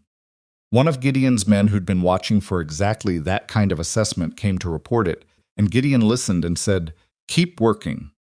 The second development happened on the 5th day of construction, when Mara came to the site in the late afternoon and found 3 women from town waiting to speak with her. Not ranch wives, not farming women, townswomen, the kind who ran households and attended social functions, and whose husbands were merchants or local officials. They were standing slightly apart from the construction, and they looked like women who had argued themselves into coming, and were now uncertain about whether the argument had been sound.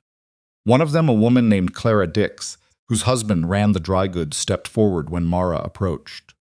"We heard what you're building," Clara said, "and we heard some of us heard about what happened to your stores. The night someone came." Mara looked at her steadily. "Word travels. We want to help," Clara said, "with the kitchen. Stocking it when it's ready." She paused. "Some of us have been watching what Huxley's men did to these families for a long time, and we didn't." She stopped. "We didn't do anything. And I'm not going to make excuses about why." The other 2 women behind her looked at the ground, which was its own kind of acknowledgement. Mara was quiet for a moment. "Can you cook?" she said to Clara. "I can cook," Clara said. "Then come to the cabin Saturday morning. 7 o'clock. We're making bread for about 30 people, and I can use an extra pair of hands." She looked at the other 2 women. "If you mean what you're saying, show up. That's how I know you mean it." She walked past them to the construction site, where she spent 20 minutes discussing the root cell specifications with Gideon and the lead builder, who was a man named Pruitt, with a precise mind for load-bearing calculations and no patience for anything that wasn't structurally sound. All 3 women showed up Saturday morning. Clara Dix turned out to be an excellent bread baker, which Mara acknowledged with a brief nod that Clara seemed to understand was significant. On the 9th day of construction, Huxley made his move. It didn't come from Huxley directly. It came through a man named Gerald Orr, who presented himself at the building site with a document claiming a lien on the east lot going back to an unpaid obligation from the Morrison estate. The lien, if valid, would have frozen construction immediately and tied the property up in exactly the kind of prolonged legal dispute that Huxley had used to pressure the farming families. Gideon took the document, looked at it, and told Orr to come back in 2 hours. He rode directly to Reddick. Reddick looked at the lien document for about 3 minutes and then said, "This is the same notary." "I know," Gideon said. "Same style of paper, same office mark." Reddick set it down. "He's been busy. Can you hold it? I can file a challenge on the validity of the notarization, which pauses enforcement for 48 hours. For that, you need a judge." Reddick looked at him. "You need to move up the timeline on the main filing." "How much do you need?" "I've got 14 accounts." "I'd like 16. Is there anyone left?" Gideon thought. Pittman family, he said. 3 generations on their place. They left the valley, but the oldest son, James Pittman, he's been back in the area. I heard he's staying with a cousin outside of town. If you can get him in before Thursday, Reddick said, I can have the full filing ready for the circuit court by Friday. Gideon got him by Wednesday. James Pittman was 50 years old and looked older, a man who'd watched his family lose everything his grandfather had built and was carrying that weight in every line of his body. He came to Mara's cabin on a Wednesday evening and sat at the table and didn't speak. For the first 10 minutes, just sat, with his hands around a cup of coffee, his eyes moving over the kitchen, over the evidence of a working household. Mara put a plate in front of him, didn't ask if he was hungry. He ate. Then he talked. His account ran to 11 pages and included dates and names, and the specific language Huxley's men had used on the day they came back the second time, after the Pittman family had tried to consult a lawyer in Cheyenne. The language had made clear what would happen to the lawyer's ability to practice in the territory if he pursued the matter. 11 pages. Reddick filed the circuit court complaint on Friday morning, 4 days ahead of where they'd been.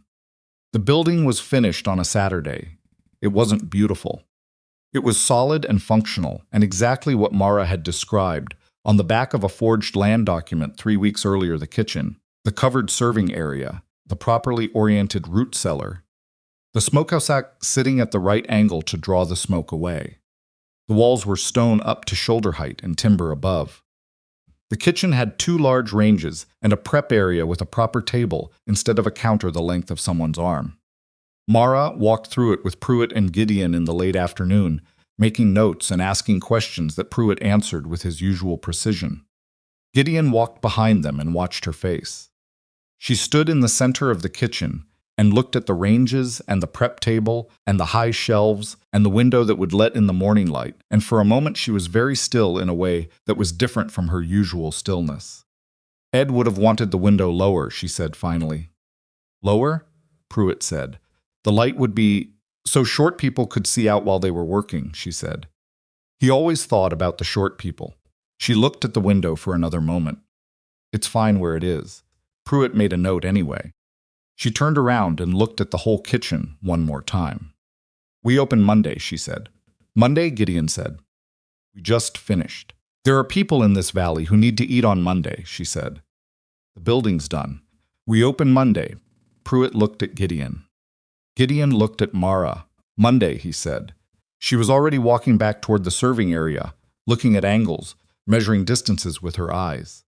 But the circuit court acknowledgement of the filing arrived on Sunday. And on Sunday evening, before the Red Willow cookhouse had served a single meal, one of Huxley's men came to the site and stood outside it for a long time, looking at the stone walls and the solid roof and the chimney that was already drawing clean. He stood there for maybe 5 minutes. Then he got back on his horse and rode to tell Huxley what he'd seen. What he'd seen was a building that wasn't going anywhere. What he'd seen was something that hadn't been in Red Willow before, and was now, and was going to stay. Huxley had spent 8 months building his scheme on the hunger of a valley. He had not accounted for the woman who'd been feeding that valley out of her own kitchen the whole time, one meal at a time, building something out of nothing, while everyone was too busy dismissing her to notice. He was starting to notice now.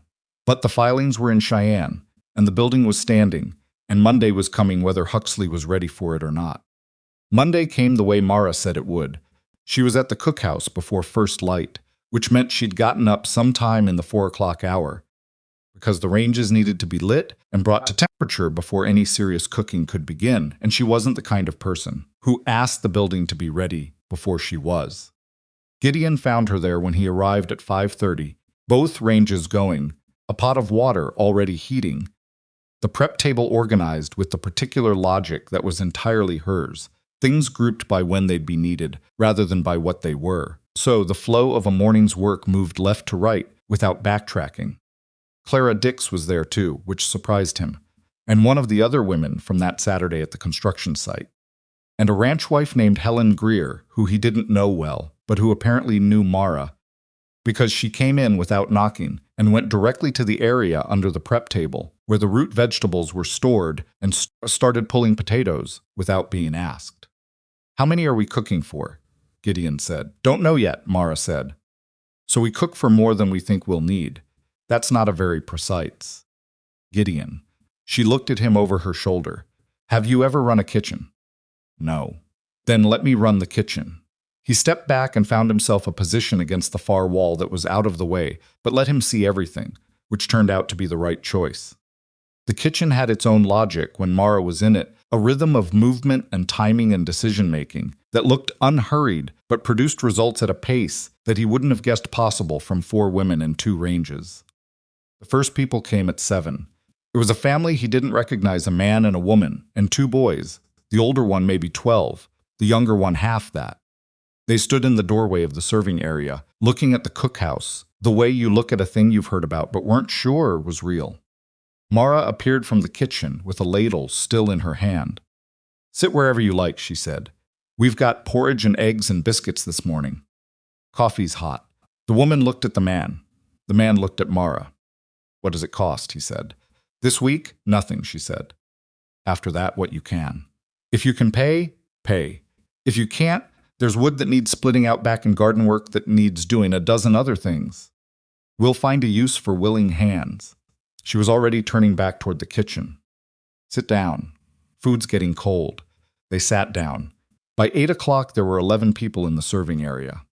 By 9, there were 23.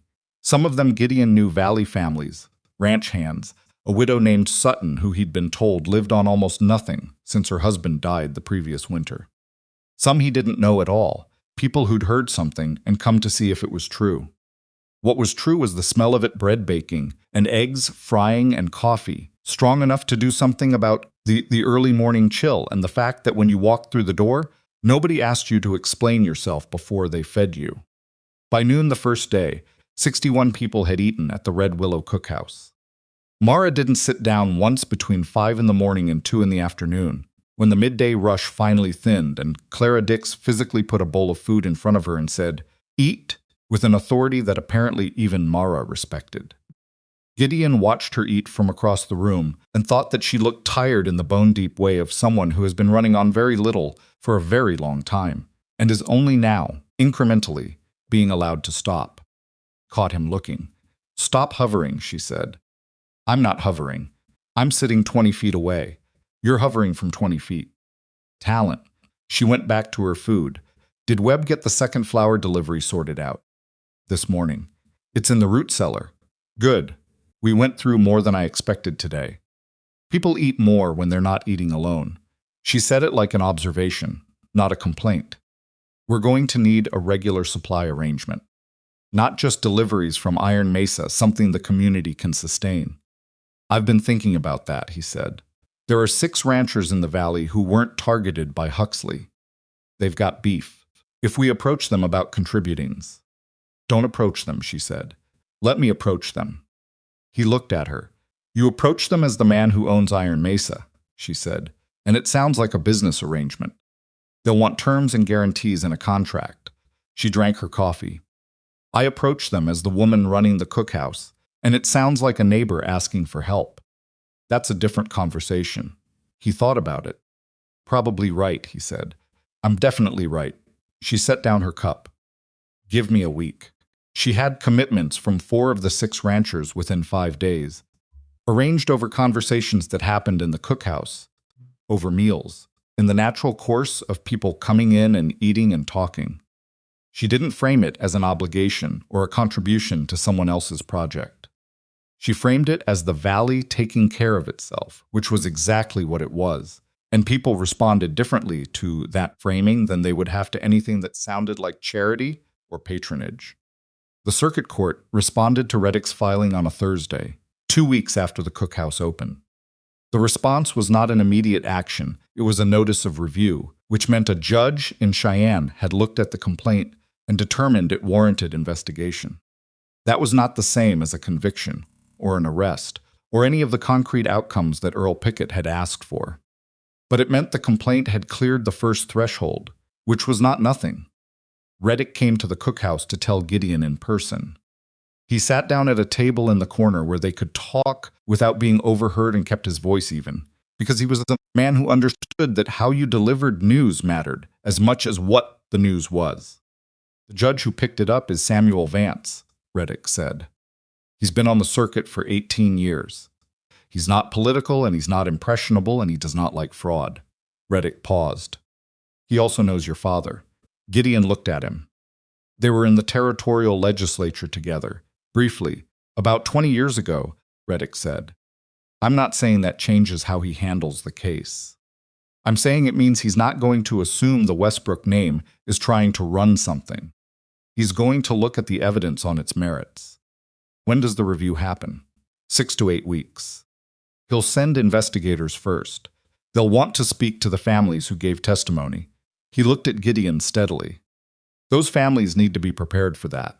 It's going to feel like starting over for some of them. I'll talk to them. Mara should be there when you do, Reddick said. Gideon didn't argue with that. The news moved through the valley faster than it should have, which meant someone was talking who shouldn't have been. But the effect wasn't entirely negative. People who had been watching from a careful distance started to believe that the situation might actually resolve, and believing that changed how they moved through the world. Men who had been avoiding each other out of shame or caution started talking in the cookhouse. Women who'd been quietly managing impossible household budgets started showing up to cook alongside Mara on the mornings when the volume was too much for the regular crew. Huxley's response to the court notice was to disappear for 4 days. Nobody in Red Willow knew where he went. His office was locked. His house was dark. The 2 men who usually accompanied him were gone. The town spent those 4 days in a state of low-grade tension, the kind of waiting that makes ordinary sounds seem significant. He came back on a Friday, and he came back with a lawyer. The lawyer's name was Theodore Marsh, and he was from Cheyenne, and he was the kind of lawyer that expensive problems hired when they wanted to be expensive in return. He was in his 50s, silver-haired, with the contained, deliberate manner of someone who had spent decades in rooms where the stakes were high and had learned to keep his own temperature very low. He came into the cookhouse on his first afternoon in Red Willow, which was either confident or strategic or both. Mara was behind the counter when he walked in. She saw him and she saw Huxley behind him, and her face did nothing visible, which was its own kind of response. Marsh sat down at a table without being invited. Huxley did not sit. He stood just inside the door, and his pleasant, unreadable expression was back in place. But it was sitting slightly differently on his face than it used to. There was something under it now that wasn't quite controlled. Mrs. Ellison, Huxley said, "Nice place you've built." "It's not mine," she said. "It belongs to the valley." Charitable of someone. He looked around. "I hear Gideon Westbrook funded most of it." "People contributed," she said. "What do you want, Bram?" He looked at her for a moment. The use of his first name was not friendly, and he knew it. "I'd like coffee," Marsh said pleasantly, "and perhaps whoever's in charge could sit down with us for a few minutes." "I'm in charge of the kitchen," Mara said. "I'm not in charge of legal matters." "You'll want to speak to Marshal Reddick or to Mr. Westbrook." "We'll speak to them," Marsh said. "But I understand you're the one who's been organizing these community gatherings. The meals, the conversations." He smiled. "I wanted to meet you in person." "You've met me," she said. She poured a cup of coffee and set it on the counter, not at his table. "Coffee's there if you want it." She went back into the kitchen. She told Gideon about it that evening. He listened without interrupting, then sat quiet for a moment. "He's here to find weaknesses," Gideon said, "in the testimony, in the people who gave it. He'll be looking for anyone who can be pressured to recant." "I know that," she said. "What do we do about it?" "We keep feeding people," he said. "We keep the cookhouse running. We make sure the families understand what's happening and what their rights are. And we make sure Reddick knows Marsh is here." He paused. "And we move up the harvest supper." She looked at him. "The harvest supper. You said weeks ago that we needed something public. Something where all the families can be in the same place at the same time and see each other and understand the scope of what Huxley did." He leaned forward. "If Marsh is here to find isolated people he can pressure one by one, we need to stop them from being isolated." She was quiet, working through it. "A public supper," she said. "In Red Willow. Not out here at the cookhouse in town. In the open. Town square," he said. "Big enough that everyone in the valley can come. And when they come, They bring their deeds and their receipts and their letters, everything they have that documents what happened. We make it visible. We make it a record. And you expose the forgeries publicly, she said, in front of everyone who's been affected and anyone else who wants to watch. He looked at her. It won't be the trial. Vance's investigation handles the trial. But it changes the social reality in this town. Right now, Huxley still walks around like a man with standing. He eats at the restaurant, he nods to people on the street, and some of them nod back because they're not sure yet how this ends. Public accounting changes that. Mara was quiet for a long moment. He'll try to stop it, she said. He'll try. If he can't stop it, he'll try to discredit it. He'll say it's a mob action, that we're prejudging him without due process. Let him say it. Reddick will be there. Everything we present is documented evidence, not accusation. He paused. And it happens in the same place where these families live. The same neighbors who watch them lose their land will be watching them get it back. She thought about it for a while, turning it over in the methodical way she had. We'll need to cook for 300 people, she said finally. Probably more. I'll need a week to prepare. You've got 10 days. She shook her head slowly, not refusing, just thinking about the scale of it. I'm going to need every woman in this valley who can hold a ladle, she said. Tell me what you need, and I'll help you get it, he said. She started making the list that night. The preparation for the harvest supper became its own event before the event itself happened. Word went out through the valley, not through any official announcement, but through the network of conversations that ran through the cookhouse every day. Through the ranch wives and the farmers and the cowboys who ate there and talked and left and took what they'd heard with them. People came to ask if it was true, and when Mara told them it was, they asked what they could contribute. The answer was always specific. Not a vague request for help, but a particular ask: could you bring 2 bushels of potatoes? Could you contribute 20 pounds of beef? Could you come Saturday morning and help with the bread baking? Specific asks produced specific responses, which was something Mara had understood for a long time. Helen Greer organized the ranch wives. Clara Dix handled the town women and coordinated what was coming from the merchant households. Thomas Henderson, who had become a fixture at the cookhouse doing odd jobs, hauling, whatever was needed, organized the men who wanted to help with the physical setup. Marsh watched all of it from a careful distance and said nothing publicly. Huxley said plenty, but he said it in the places where it would reach the people he wanted to reach: the saloons, the back rooms, the conversations between men who had something to lose if the established order shifted. He said Gideon was being manipulated. He said the testimony that had been gathered was the product of coached witnesses. He said the cookhouse was a political operation dressed up as charity. Some people believed him, not as many as before. The night before the harvest supper, Gideon found his mother in the cookhouse kitchen. She does no business being there. She was still not fully recovered, still moving carefully and tiring more quickly than she used to. But she was standing at the prep table with a bowl and a wooden spoon, making something that Gideon couldn't immediately identify.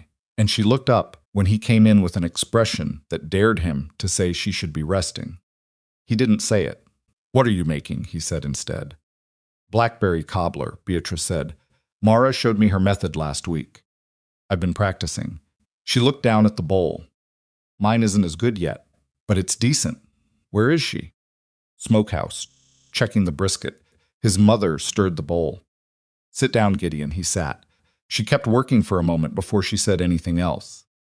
You're going to tell me this will all work out tomorrow, she said. I wasn't going to say that. Good.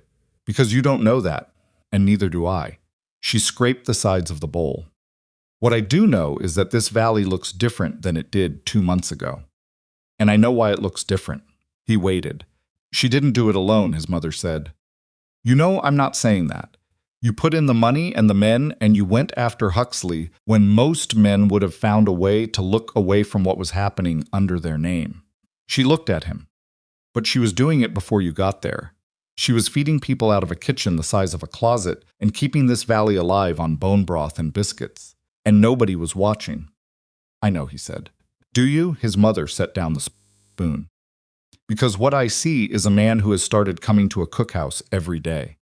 Who splits wood he doesn't need to split and checks on a root cellar that other people are managing and finds reasons to be in a kitchen where he could just as easily send someone else? He looked at the table. She's a good woman, his mother said. She's not easy.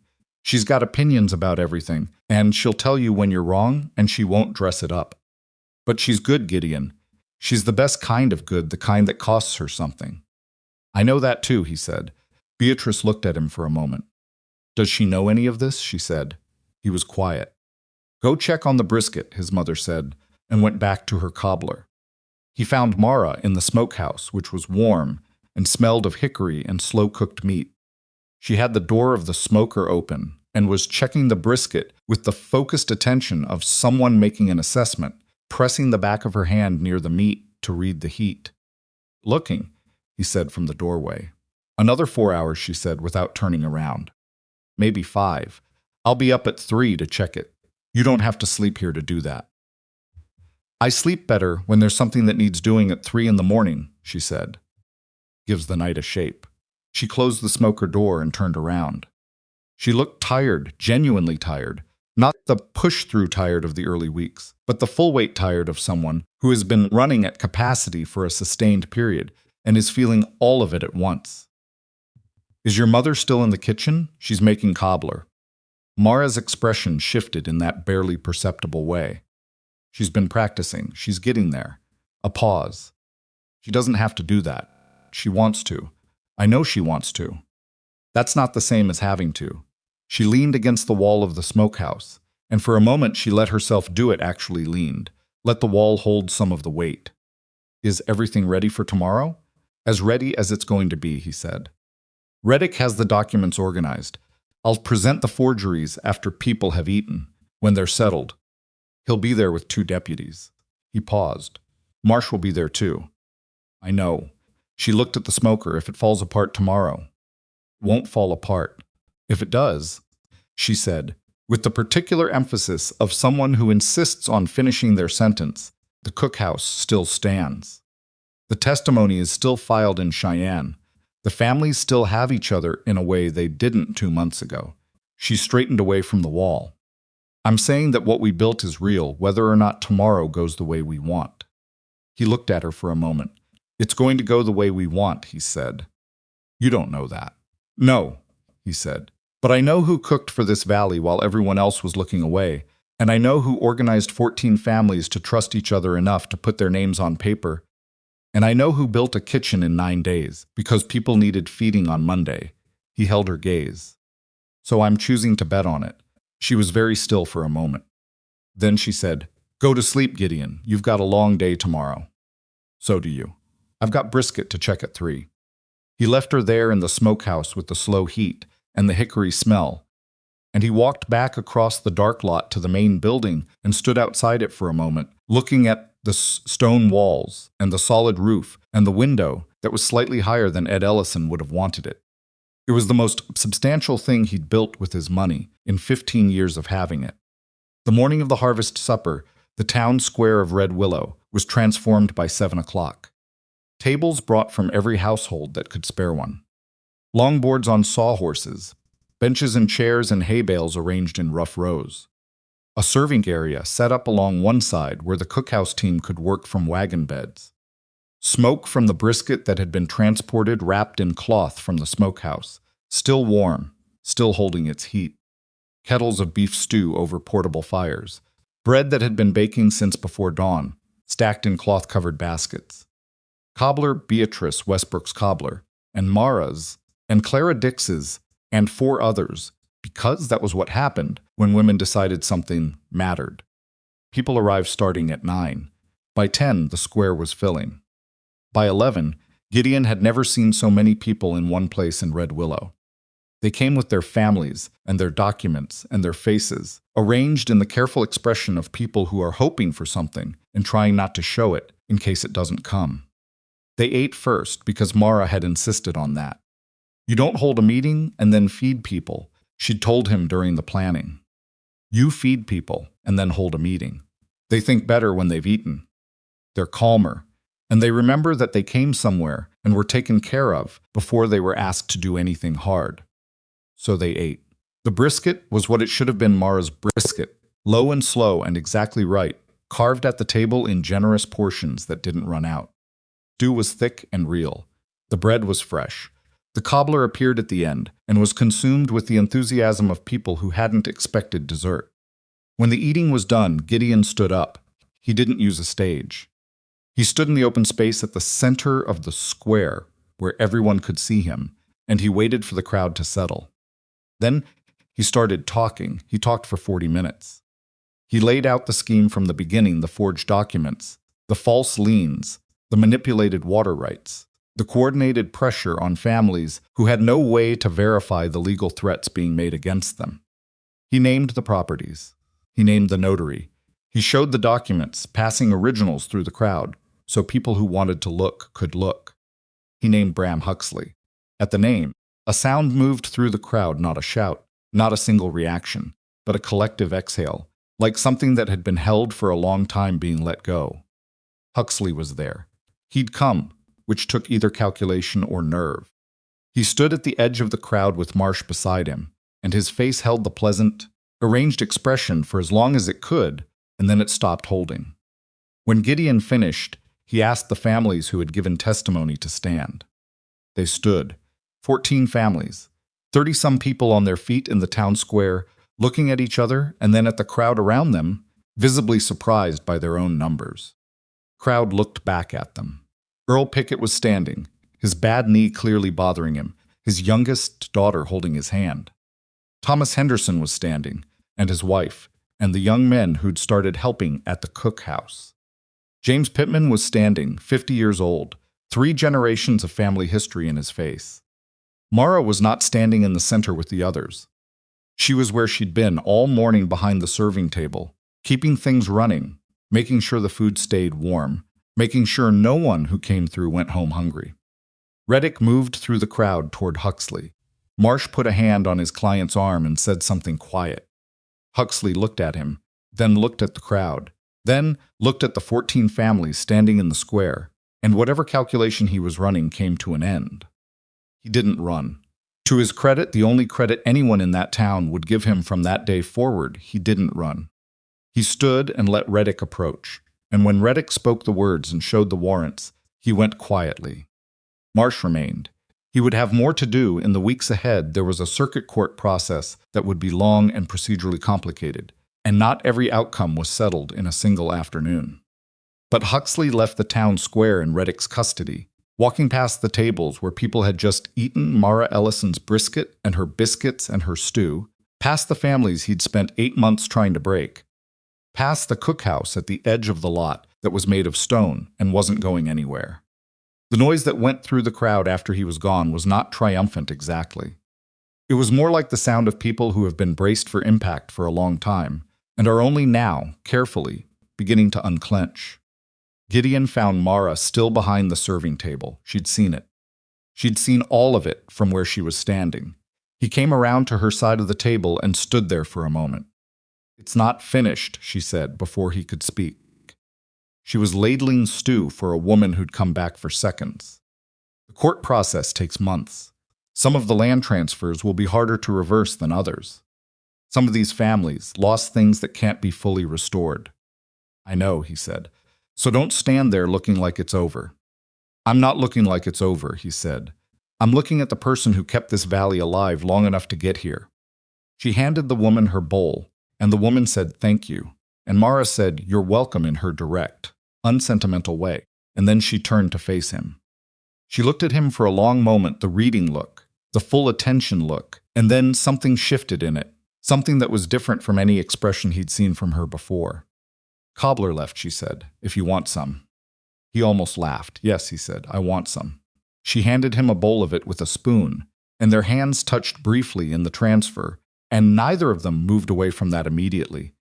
And Mara Ellison looked at Gideon Westbrook in the middle of the town square, with the smell of hickory smoke still in the air and all the people of the valley moving around them, and didn't look away.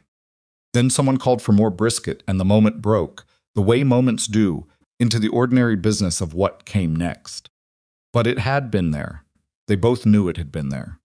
And the cookhouse was still open, and the stew was still hot, and there was work enough ahead to fill all the days they had. The circuit court process took 4 months. That was the part nobody talked about afterward, not the harvest supper, not Huxley being walked away in front of the whole valley, but the 4 months after that, which were grinding and procedural and full of the kind of uncertainty that doesn't make for a good story, but is the actual texture of how justice works when it works at all. Marsh was good at his job. That was simply true. He filed motions that delayed the evidentiary review by 3 weeks. He challenged the standing of 2 of the testimony providers on technical grounds that Reddick had to spend considerable time refuting. He argued that the forged notarizations were the work of the notary alone, not of his client, a position that required Gideon's lawyer, a man brought in from Cheyenne named Aldous Crane, who was Marsh's equal in patience and superior in local knowledge, to spend 2 weeks establishing the chain of instruction. There were days when the outcome was not clear. Gideon knew that. He didn't say it to the families, not in those words, but he knew it. And on the days when the news from Cheyenne was ambiguous or slow in coming, he watched what happened in the cookhouse, how people still came, how Mara still cooked, how the rhythm of the place continued, regardless of what was happening in a courthouse 60 miles away, and he understood something that he filed away carefully. Cookhouse didn't need the court case to be real. It had been real since Monday. The families needed the court case. They needed their land back, needed the legal resolution, needed the thing that had been taken from them to be formally acknowledged as taken. That was not a small need, and he didn't minimize it. But the cookhouse, the daily fact of it, the meal at noon and the bread at morning, and the place you could go when things were thin that existed independently of what a judge in Cheyenne decided, and it would continue to exist afterward. And that was something Huxley had never understood about what he was up against. You cannot defeat a kitchen by arresting the man who threatened it. Kitchen just keeps going. Judge Samuel Vance issued his ruling on a Tuesday in late November, with the first real cold of the season already sitting on the valley, and the cookhouse running 2 ranges all day to keep the building warm enough to work in. Reddick brought the news himself on horseback, which told Gideon before the man said a word that it was the news they'd been waiting for. Fraud, the ruling said. Documented. Systematic, coordinated fraud across 14 land transactions, facilitated by forged notarizations, false lien, and coercive conduct constituting criminal intimidation. The land transfers were voided. The properties were to be returned to their original owners. Bram Huxley was remanded to territorial custody to face criminal charges that Vance was forwarding to the prosecutor's office. The notary, a man named Cass, who had apparently been paid well and threatened better, had already agreed to cooperate in exchange for reduced charges, and his testimony had been what finally closed the gap in the evidence that Marsh had been working to exploit. Reddick read the key findings aloud at the cookhouse table, with Gideon and Mara and a half-dozen of the family representatives present, and when he finished, there was a silence that lasted a full 10 seconds. Then Earl Pickett, who was sitting at the end of the table with his hat on his knee, and his bad knee stretched out to the side, said, "So I get my land back." "You get your land back," Reddick said. Earl nodded once, slowly. He looked at the table. His jaw moved. He didn't say anything else for a while, and nobody pushed him to. Thomas Henderson had his head down, his hands flat on the table, and his wife had her hand over his and was looking at the wall, because some things you receive better if you're not looking directly at them. James Pittman, who had come back to the valley 3 months ago, with a borrowed horse and no plan, and was now working a temporary arrangement at the Henderson place while the legal process completed, sat very still and then said, "My grandfather broke that land." "I know," Gideon said. 60 years ago, he broke it and my father kept it, and he stopped." "It's yours," Gideon said. "The ruling is clear. We'll start the transfer paperwork this week." James Pittman pressed his lips together and looked at the ceiling for a moment in the way Menla eats ceilings when they are trying to keep their faces together in company. Mara got up from the table, went into the kitchen, and came back with coffee for everyone, poured it without ceremony, and went back to what she'd been doing, because that was what the moment needed, not more words, just the ordinary comfort of a warm cup and someone making sure you had it. The land transfers took 6 more weeks to process fully. Not every situation resolved cleanly. The Macaulay family had sold to a secondary buyer who had no knowledge of the fraud, which created a legal complication that required Gideon to purchase that property at fair market value from the innocent buyer, before returning it to the Macaulays, a cost he absorbed without being asked to, which he didn't mention to anyone, but which Red Edic mentioned to Mara, and which Mara filed away in the part of her mind that tracked who people actually were versus who they presented themselves as being. The Henderson family's original property deed had been partially altered in a way that disputed the eastern boundary a detail Marsh had, apparently arranged as a contingency, one last complication to slow things down. Crane spent 2 weeks on that specific problem and resolved it by locating a survey document from 12 years prior in the territorial archives that established the original boundary definitively. By the time the last transfer was complete, it was January.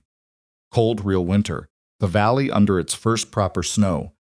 Cookhouse running at full capacity, because winter was when it mattered most, when the families who were back on their land were also dealing with everything that had been deferred during 8 months of crisis and 4 months of legal process. The repairs unmade, the equipment worn, the stores thinner than they should have been.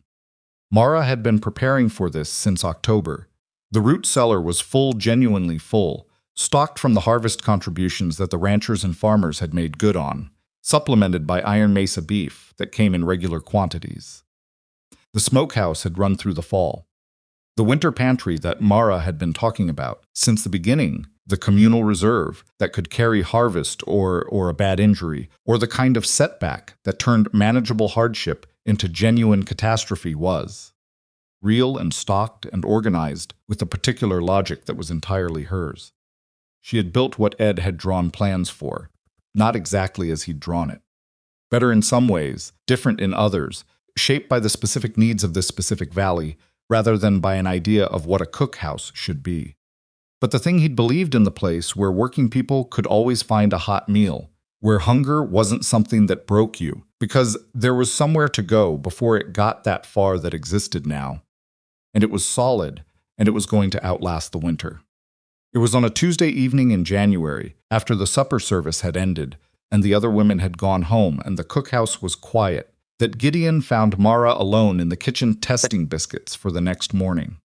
This was a thing she made a test batch the night before, when she was trying a variation, checked the rise and the browning, adjusted for the next day. He'd watched her do it before. She was standing at the prep table with a biscuit broken open in her hands, looking at it critically. "Too much lard," she said, to no one in particular, or possibly to the biscuit. "They look fine to me," he said, coming in from the doorway. "You can't tell from looking. You have to feel the crumb." She set it down. "Why are you still here?" "I had things to finish." "You always have things to finish." She started cleaning the prep table. "Your mother is going to start locking the door at 9 to make you go home." "My mother starts locking the door at 9 because she goes to sleep at 9 and doesn't want anyone coming in after." Both things can be true. She wrung out the cleaning cloth and then stopped because he hadn't moved, and she could feel the particular quality of someone standing still on purpose. Turned around. He was holding something. It was a book, small, old, the cover worn soft with handling, the spine repaired at some point with a piece of leather cut from something else. He was holding it the way you hold something that matters to you, with both hands, not casually. "That's your mother's," she said. She recognized it. Beatrice had brought it to the cookhouse twice, consulting recipes. It was her mother's first, he said, and her grandmother's before that. 3 generations of recipes in it, some of them barely legible, some of them just lists of ingredients with no method, because whoever wrote them assumed you already knew. He looked at the book. The last quarter of it is blank pages, has been for 30 years. She looked at the book, and then at him. He set it on the prep table between them. "My mother wants you to have it," he said. "She asked me to bring it." Mara was very still. "She wants to fill the blank pages," he said. "With your recipes." She said, and I'm quoting directly, that your biscuit method alone is worth more than anything she's going to leave behind in terms of worldly goods, and that it would be a waste not to write it down somewhere permanent. Something moved across Mara's face. She picked up the book carefully, opened it, looked at the old handwriting inside. The recipes were in different hands, the progression of generations visible in the ink, and the phrasing and the assumptions each writer made about what the reader already knew. Turn to the blank pages at the back. She could have brought this herself, Mara said. Could have, he agreed. She sent you. She sent me with the book, he said. What I'm doing now is my own business. She looked up from the book. He had the look of a man who has rehearsed something and decided against the rehearsed version and is now operating without a plan, which is the most honest way to do the thing he was apparently about to do. I'm not a simple situation, he said. I want to say that before anything else. I've got Iron Mesa, which is 40,000 acres and 200 head, and a staff of 30 men and a set of obligations that don't stop for any personal arrangement I might want to make. I've got my parents who are living out of your cookhouse half the time and have apparently decided that's a permanent arrangement, and I don't think either of us is going to change that. I've got a reputation in this valley that spent 4 months being complicated, and some of that is going to follow me. I know all of this, she said. I know you know. I'm saying it out loud because it seemed dishonest not to. He stopped. Looked at her directly. I'm also not going to pretend that I know exactly how this works, or that I have it planned out, because I don't. I've been running a cattle ranch for 15 years, and I know how to plan most things, and this is not one of them. She waited. Marry me, he said. Build whatever comes next with me. The cookhouse stays what it is yours. The valley's, however you want to run it. Iron Mesa's kitchen is yours too if you want it, or not. That's a conversation we have together. The table at Iron Mesa, the one that's been too big for one person since my father built it, I would like there to be more people around it. I would like you to be one of them. He paused. I would like you to be the main one. Kitchen was very quiet.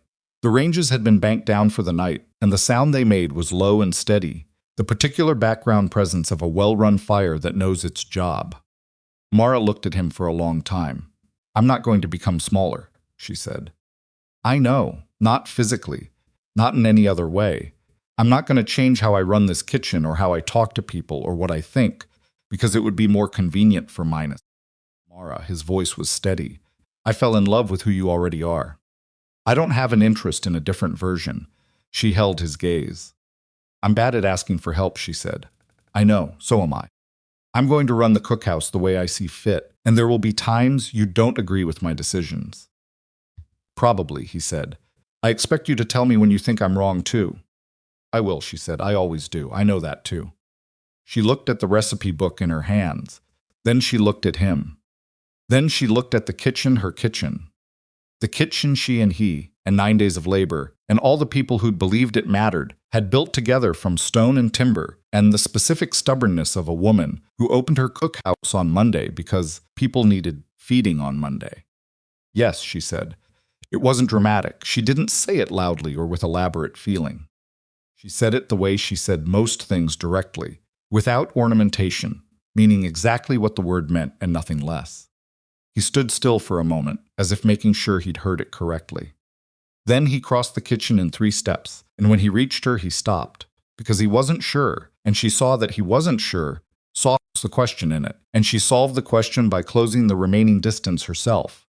It was very like her, and he put his arms around her, careful and solid, and she let herself lean into it, in the way she'd let herself lean against the wall of the smokehouse that one night, letting something hold some of the weight.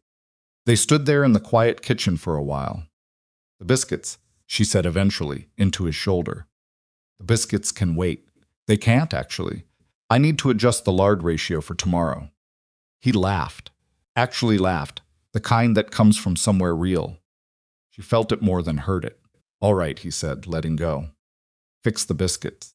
Write down what I tell you, she said, already moving to the prep table, reaching for the recipe book. I want to get the method right the first time. He found a pencil. They were there for another hour, Mara talking through the biscuit method in the precise, practical language she used for cooking instruction, Gideon writing it down in the blank pages at the back of the book, occasionally asking questions that she answered with the patience she reserved, for questions that were actually about the thing being asked and not about something else. At some point, she looked over his shoulder at what he'd written and corrected 2 things and approved the rest. Your handwriting is readable, she said. That's better than I expected. Thank you, he said. That's the most conditional compliment I've received in some time. You'll get used to it. They were married in April, after the spring cattle drive. On a clear morning when the valley was coming back to green, and the cookhouse garden had its first real growth showing in the beds that Mara and Helen Greer and the Henderson boy had prepared the week before. It was not an elaborate wedding. Mara had opinions about elaborate, which could be summarized as, people spent money on elaborate that could go to something useful, and there was nothing that a ceremony needed that a plain one didn't provide. So it was plain. Silas and Beatrice in the front row, Beatrice with her mother's recipe book on her lap, because she'd brought it without being asked, and nobody questioned it. Reddick, who had been invited because Mara had decided he'd earned it. The Pickett family, all four of them, Earl's youngest in a dress, that had been made for the occasion by her mother from fabric that wasn't new but had been kept carefully for something that mattered. Thomas Henderson and his wife, James Pittman, who had his land back and looked like a man who'd been carrying something heavy for a long time and had only recently put it down. Clara Dix, who had learned to make bread in this woman's kitchen and counted that among the better things that had happened to her. The Henderson boy, who had been promised a role and had taken it seriously, standing at the edge of the gathering with a solemnity that didn't entirely conceal his pride. Dozens more filling the yard, the Valley families, the ranch hands, the cookhouse women, the people who'd eaten at Mara's table, and the people who'd built the table, and the people who'd only heard about it and come, because that was the kind of thing you came to. The ceremony was short. What was not short was the meal afterward. Mara had planned it herself, which meant she had also cooked most of it herself, which meant that Gideon had found her in the cookhouse kitchen at 4 a.m. on her own wedding day and had stood in the doorway for a moment before she heard him. "You're cooking," he said. "There are 300 people coming," she said, without turning around. "There are other people who could—" Gideon, she turned around. She was in her work dress, her hair not yet done, flour on both hands. "This is what I do. This is who I am. Let me cook my own wedding supper." He stood in the doorway. "Can I help?" he said. She looked at him for a moment. "You can peel potatoes," she said. "There are about 40 pounds that need doing." He rolled up his sleeves and peeled potatoes for 2 hours in the 4 o'clock darkness, side by side with his wife-to-be, while the ranges came up to temperature and the kitchen filled with the smell of everything that was going to be eaten that afternoon. Clara arrived at 6, Helen Greer at 6:30. By 7 there were 8 women in the kitchen, and Mara was running it the way she ran everything, not by command exactly, but by the specific gravity of a person who knows what they're doing completely enough that everyone else naturally orients around them. Gideon peeled his potatoes, finished them, was given a different task, completed that too. At some point Beatrice appeared and took over a section of the bread operation with the quiet confidence of a woman who had been practicing. At some point Earl Pickett showed up outside the cookhouse window with a wheel of hard cheese and 3 dozen eggs from his farm and no explanation, just handed them through the window to whoever was there and went to find a chair. At some point the Henderson boy arrived and was put to work without ceremony, which he accepted with the seriousness of someone who understands that being trusted with a task is its own kind of recognition. The wedding feast ran from noon until the light went. Brisket from the smokehouse, slow-cooked from the night before.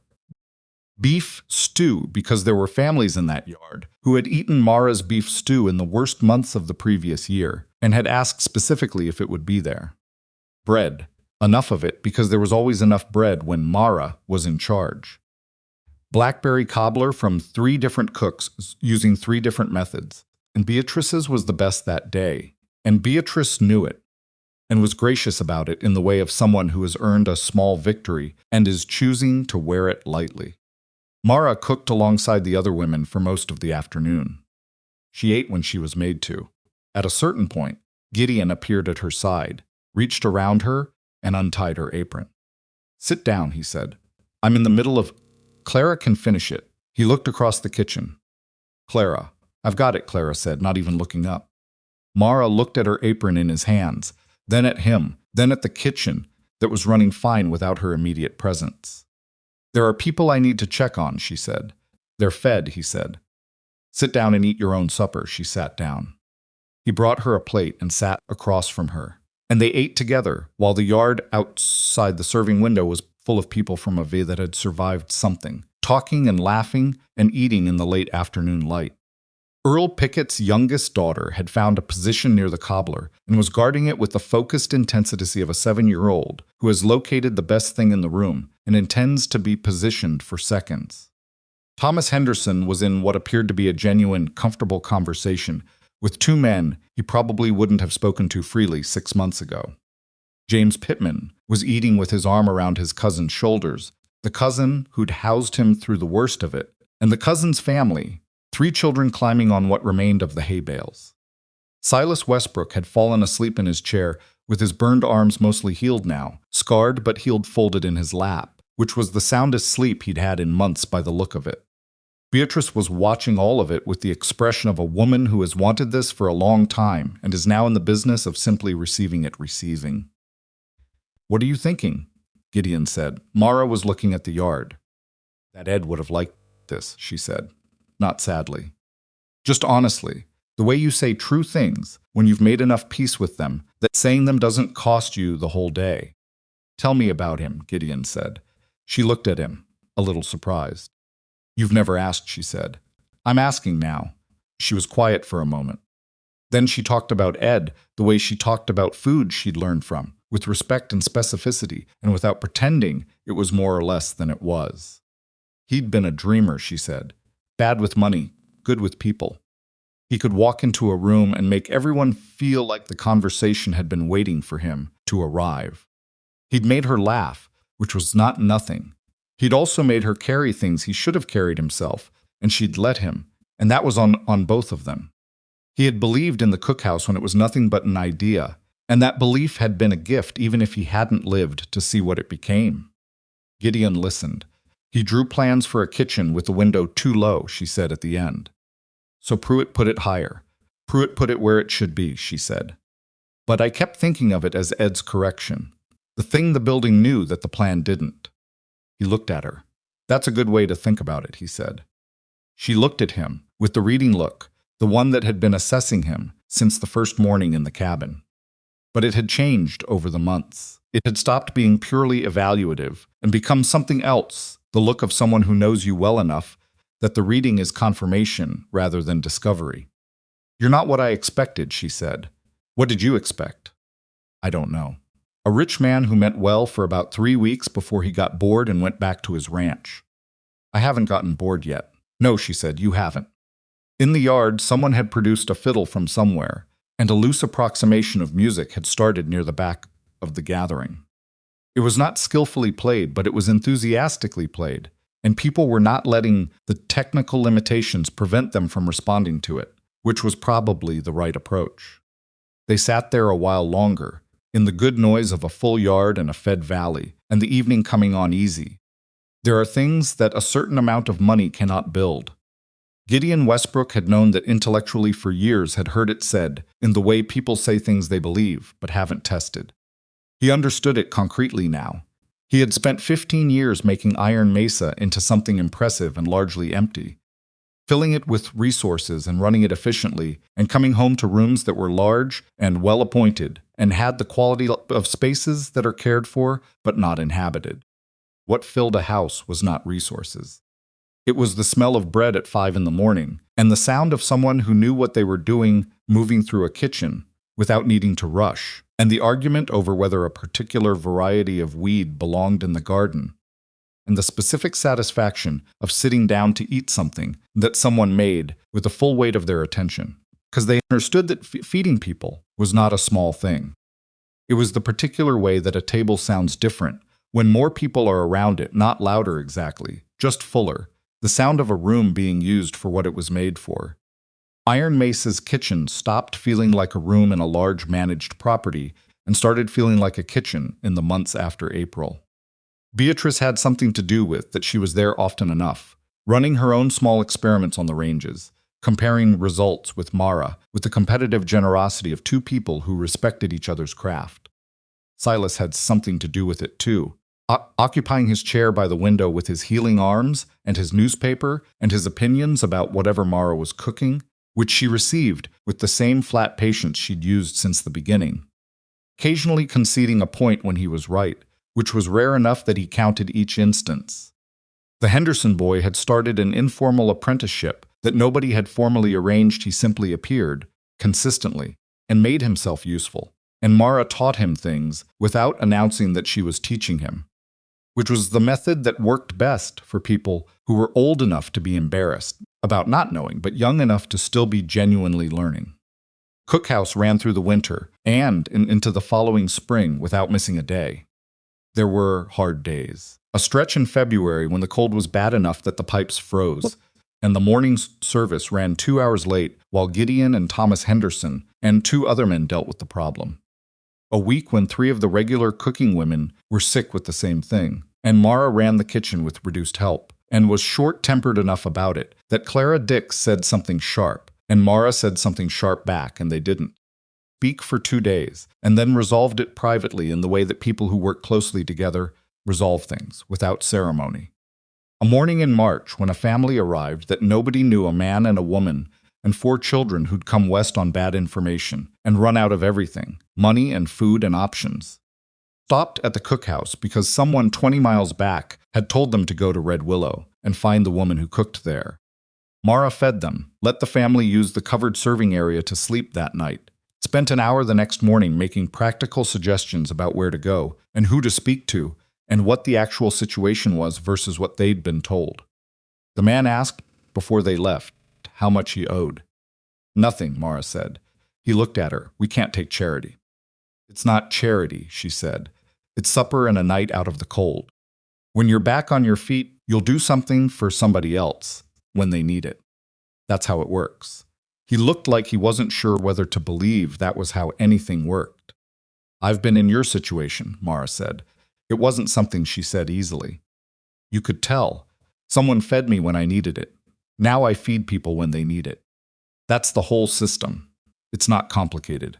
The family left heading northwest, with a packed meal that Mara had put together from the morning's surplus, and the man's back was a little straighter than it had been when he arrived.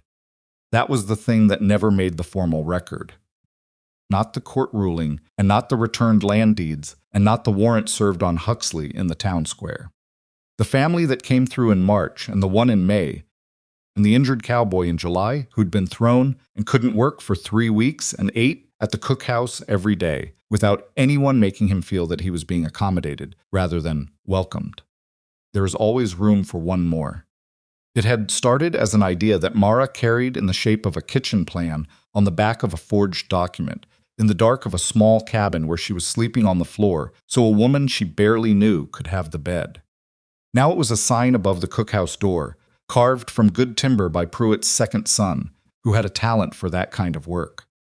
Gideon had suggested it, one evening in June, sitting at the enormous kitchen table at Iron Mesa that no longer felt too large. We need a sign, he said. Mara looked up from what she was reading. Signs are for businesses. The cookhouse is a business. Partly. The cookhouse is a kitchen. It can be both. She considered this. What would it say? He thought about it. About the first morning in the cabin, and the depleted shelves, and what she'd told him when he'd tried to give her money. He thought about what she'd said to the family in March. He thought about all the versions of the same belief he'd watched her act on, over and over, without making a speech about it. There is always room for one more, he said. She was quiet for a moment. That's Ed's phrase, she said. I know. You told me. She looked at the table. That's the right sign, she said. It went up the following week. Travelers who came through Red Willow in the years after remembered the cookhouse, the way you remember a place that was better than you expected, the food that was genuinely good, the lack of ceremony about who you were or where you came from. The woman who ran it who had no patience for nonsense and no shortage of patience for hunger. They remembered Iron Mesa, too, eventually as more than a cattle operation, as the ranch where nobody left hungry, where there was always something going on in the kitchen, where the table was big enough that adding another chair was never a question. What they wouldn't have known, because it wasn't visible in the sign or the building or the food, was the specific shape of the thing that had made it possible. A woman who had been dismissed and mocked and reduced to what she looked like, who had kept feeding people anyway. Not because it was easy, or because it was rewarded, or because anyone was watching. Because hungry people needed supper, and she knew how to make it, and that was enough of a reason. The hardest kind of good is the kind that costs you something and happens anyway. Mara Ellison had been doing that kind of good, out of a kitchen the size of a closet, long before anyone with the power to help her showed up. The world is full of people doing that. Most of them don't get a harvest supper, and a circuit court ruling, and a man who shows up with a recipe book and a serious face, and asks them to build the rest of their life with him. Most of them just keep cooking. But in Red Willow, in the summer of 1888, one of them got all of it. And above the cookhouse door, in letters carved careful and deep, the sign said what it meant and meant what it said. There is always room for one more. It was still there years later. Still true.